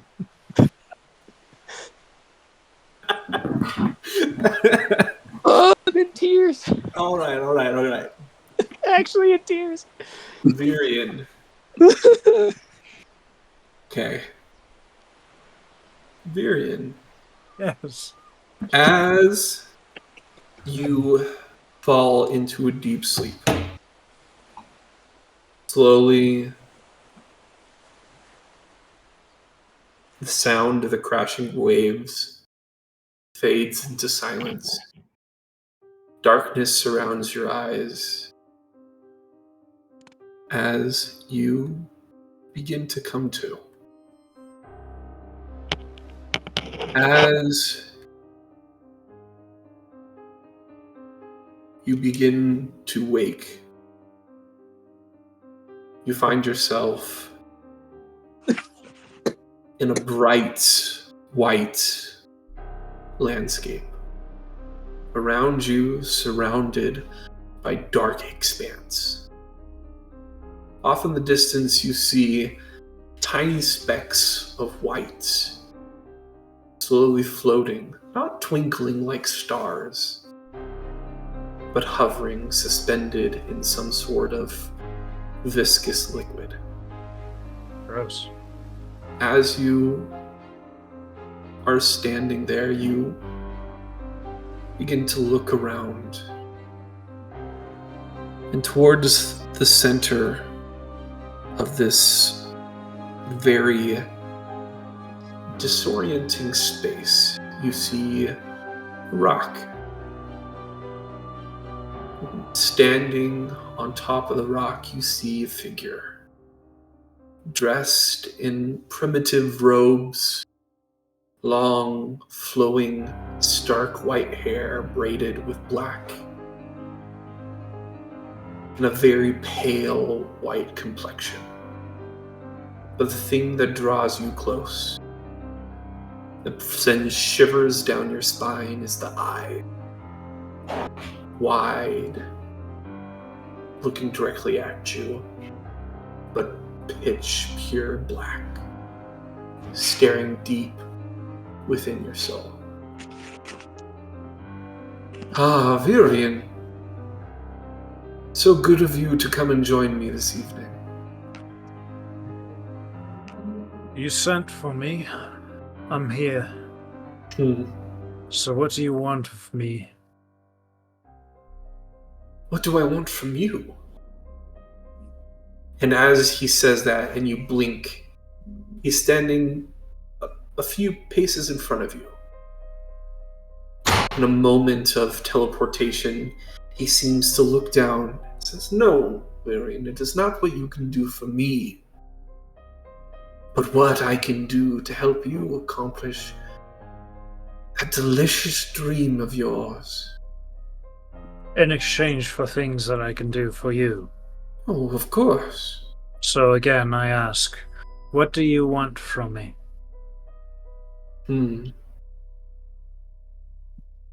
Well, tell me, Virion. Tell me this first. Because I feel as though you're making demands of a god.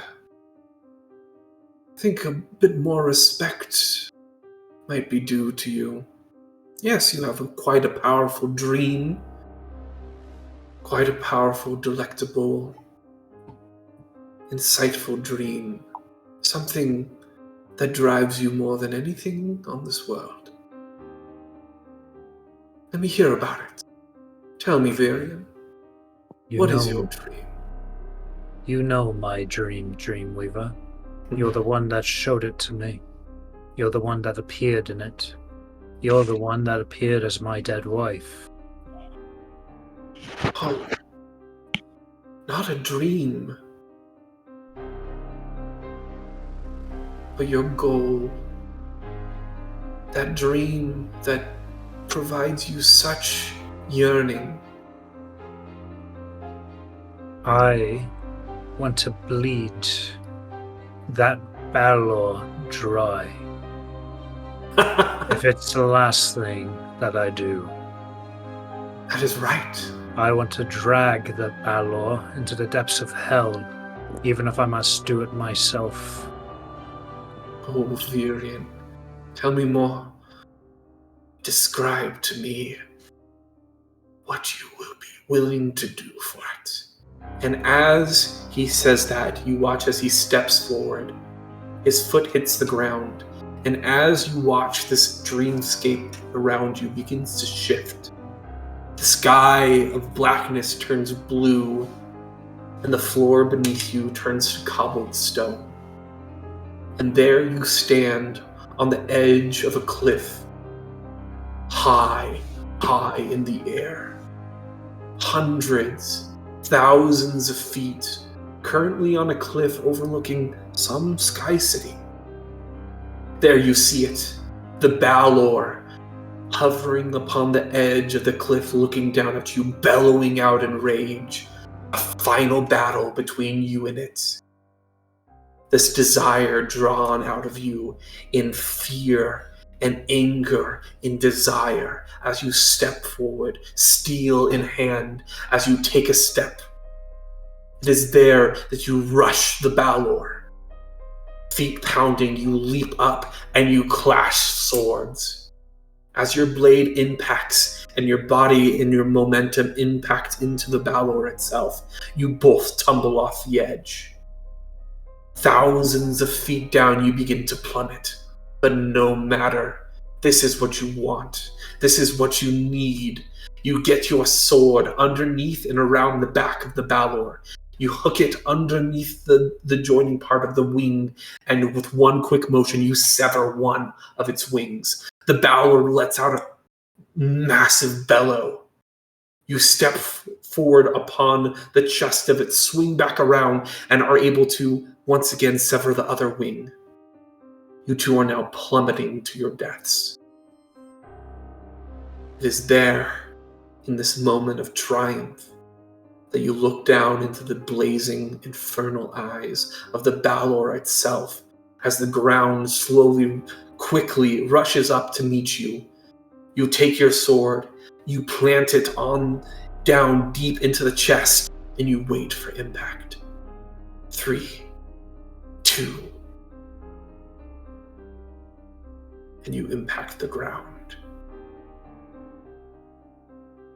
In darkness. In a moment you blink and you're back within the dreamscape itself. Black expanse around you, the floating specks around.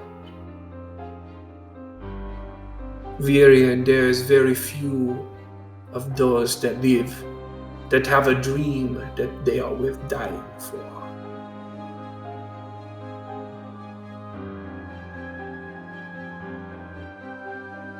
So yes, I am willing to help you accomplish your dream. So what is your question? But what makes you think that I need your help? It seems that you lack an important information. Where to find the Balor, what your dead wife was looking for, and why those two things are correlated.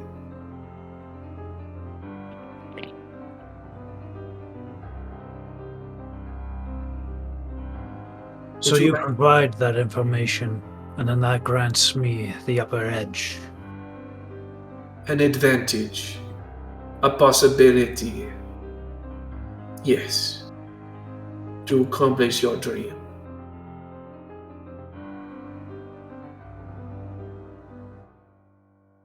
As far as the location, sorry, I keep slipping into this accent. All of the people that I'm surrounded with, I guess. Sorry. The information you seek is quite simple, actually. To find the location of the Balor, it's looking for something. Something that, well, was taken or hidden away by the church, I believe.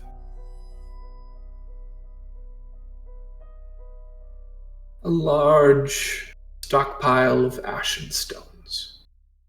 Well, I could have pieced that one together. And apparently, your wife was instrumental in the gathering of these. Was charged by the church to do it in secret. And apparently the cathedrals that this Balor destroyed were previous hiding places of this. But luckily, your wife was one step ahead of this entity the entire time. So, to answer your question, to find the Balor, all you need to do is find the stockpile. Easily enough.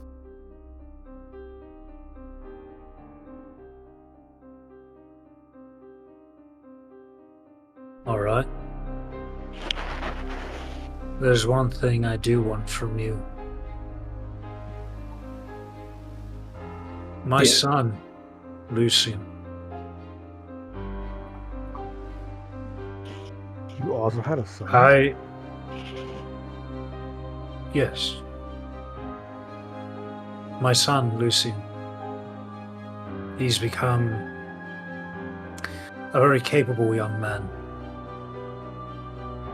More capable than myself, by the sounds of it.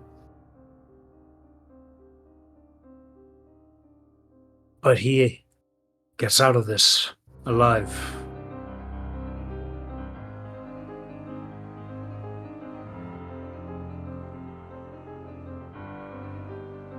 As far as my vision can be seen, your son will survive.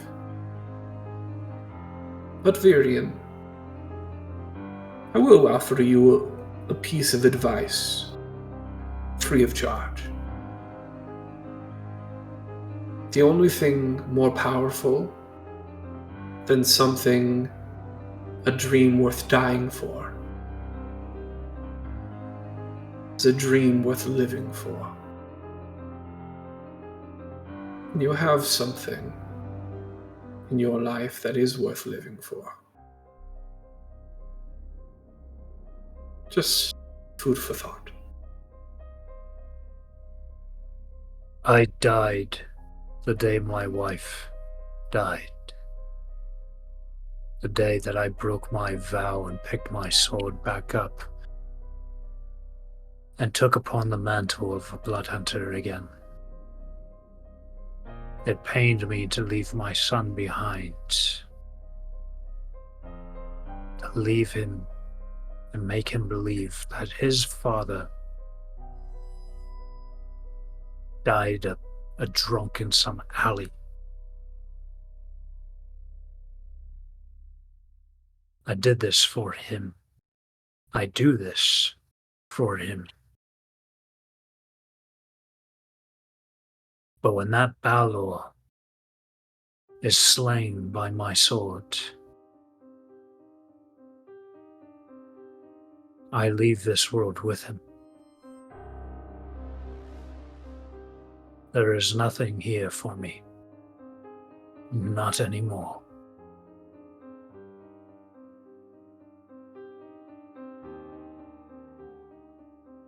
Dreamweaver nods.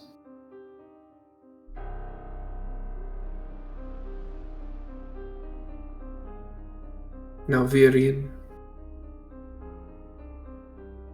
in order to find the location of this stockpile, I would recommend turning to the one person besides yourself who knew your wife the best.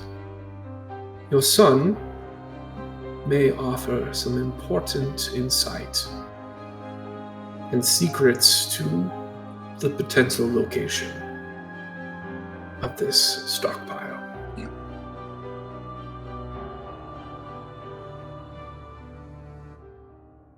That's all great and good. But I doubt that he's the only person that knows where the stockpile may be. Oh, he does not know where it is, but he may offer insights on what your wife, his mother, may have left the people closest to her to be able to find the stockpile.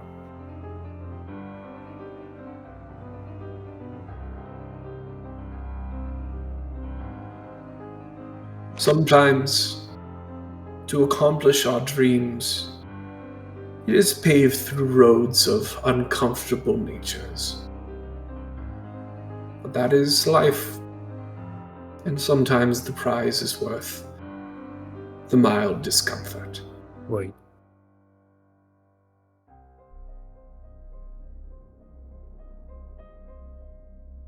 How do you know the will of my wife? We spoke. You say that so simply, as if that's supposed to make any sort of sense.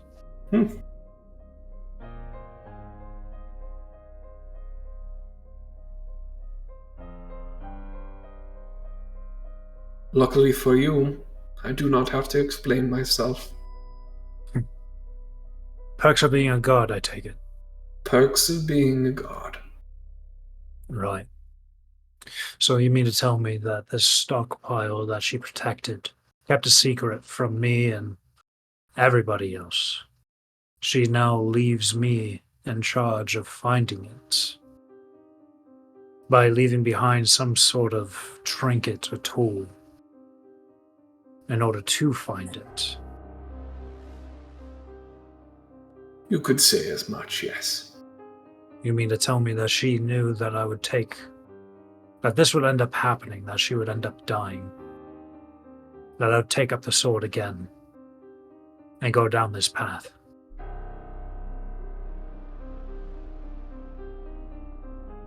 She did not, but I did.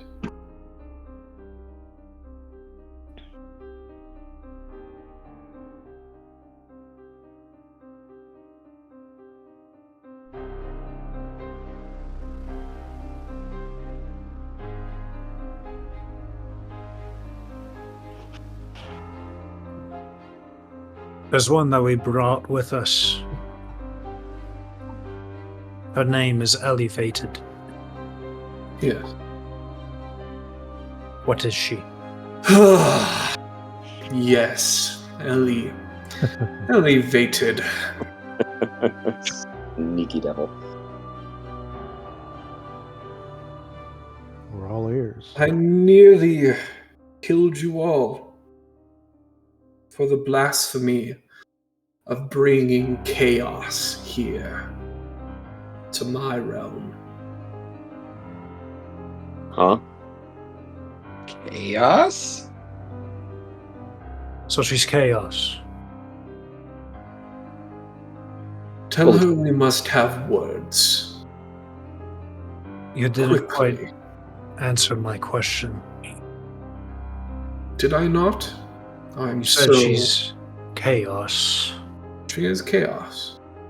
Here's a thing about her, and something tells me that you know her quite well.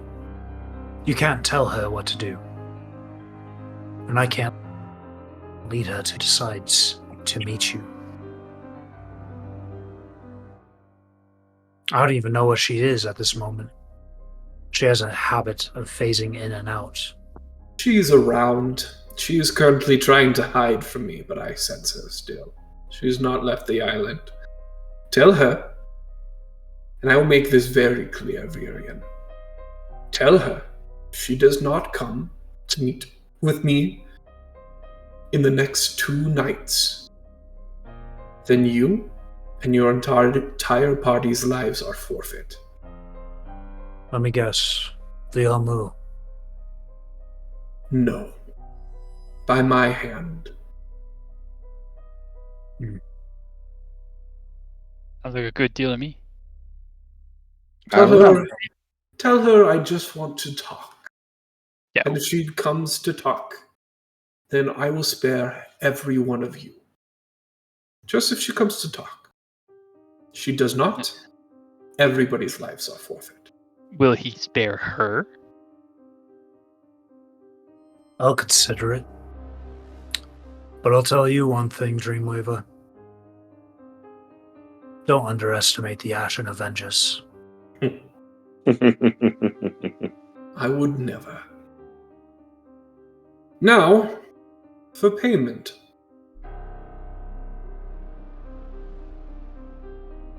You know, that's the thing about payment and making deals.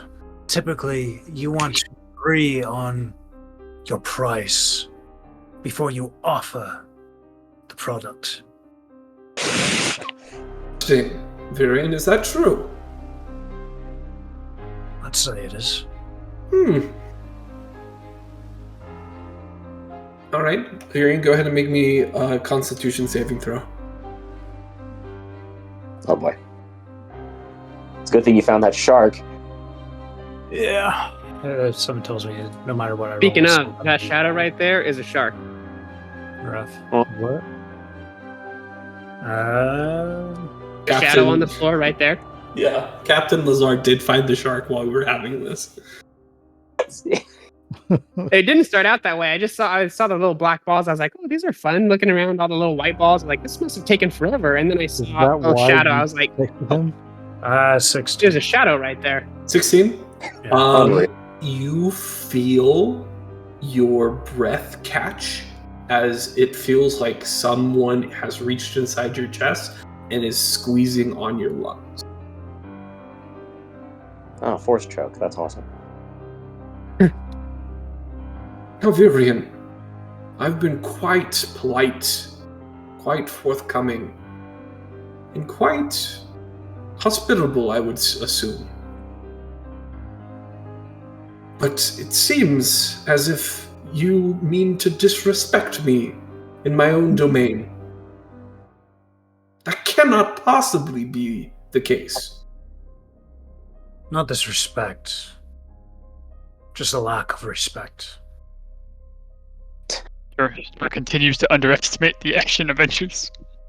He wouldn't dream of it.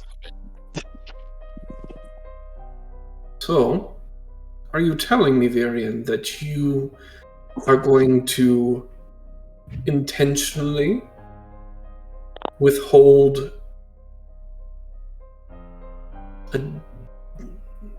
your aid to me for me offering you my aid? Here's the thing, Dreamweaver. I don't know you. I've never heard of you until you probed yourself into my mind. Until you posed as my dead wife and used the information that she meant to find me naturally, to lead me here and force me into a deal. I don't make deals with bullies. I don't care whether you're a god. I don't care whether you're a man. You want to make a deal. Be a man about it. This is going places. But you are not going to steamroll me into your will, because I am not your follower. I am not a worshipper. And I do not owe you. Virion might die right here, but he's gonna your die respect. a BA. I know, right? I'm thinking the same thing.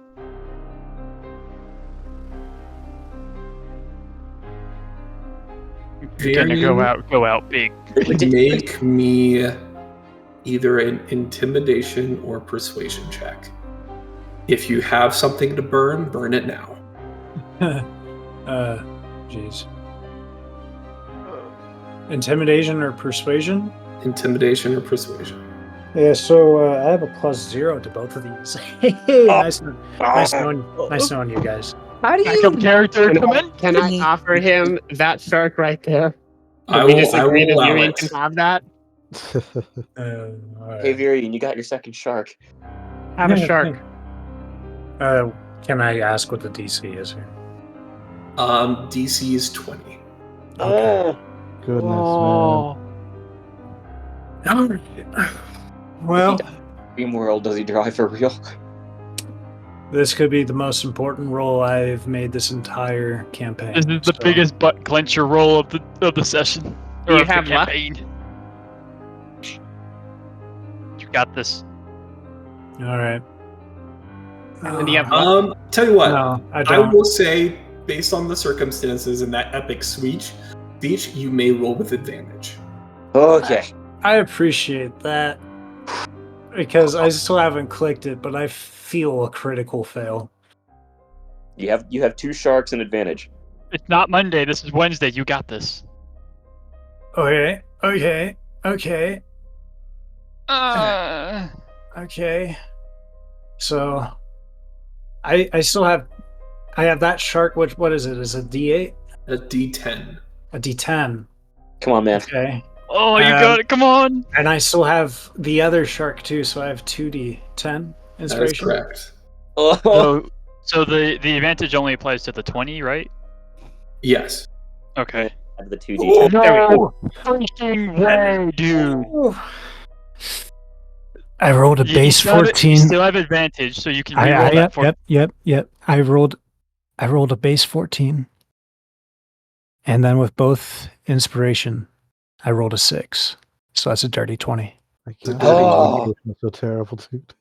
Oh. Oh, wow. Virion, you look this I go to the rudder. god, this deity, this all-powerful. By the way, that was an intimidation, not a persuasion. Okay, this all-powerful deity in the face, and with your words, spit in his face.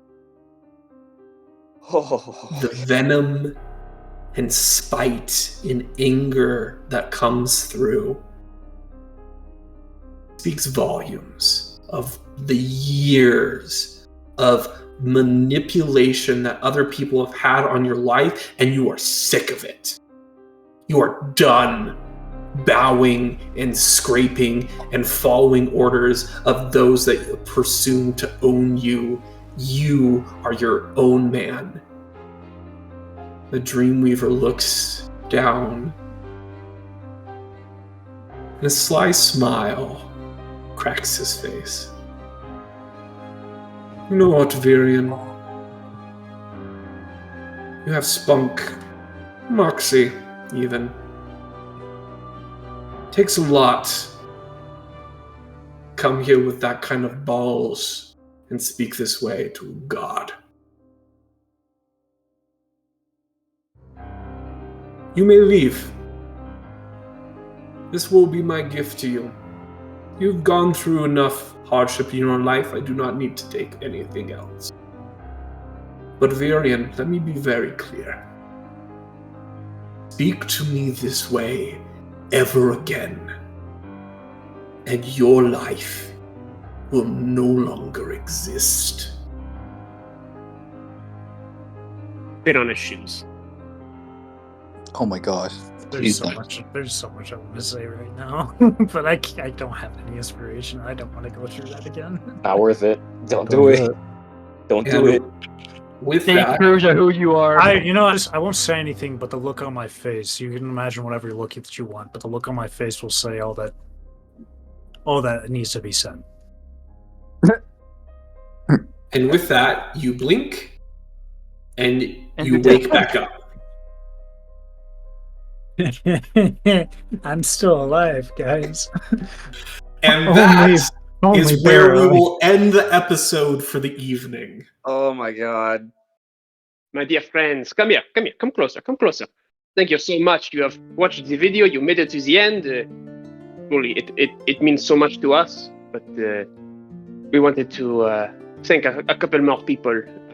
Of course, we thank you. You are one of the greatest people to thank because, quite frankly, we do this for you. This is for you to watch. Other than that, it's just a bunch of friends being idiots together. So, thank you. Obviously, we want to thank the Tavern Tales and Studio Shinto, who they created this beautiful game with all these fun things to play with, and it's a great place for us to come together to play the game we all love. All right, next up, we wanted to thank all of our players for everything that they do, the time that they take out of their day to come here every week and pull off stupid shenanigans like we do. So, thank you to all of the players, and to our DM, of course, as well, Caleb Reynolds. Very good DM. Top notch.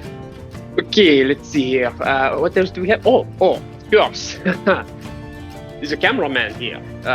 We are very grateful for our dear videographer, Trevor Jones.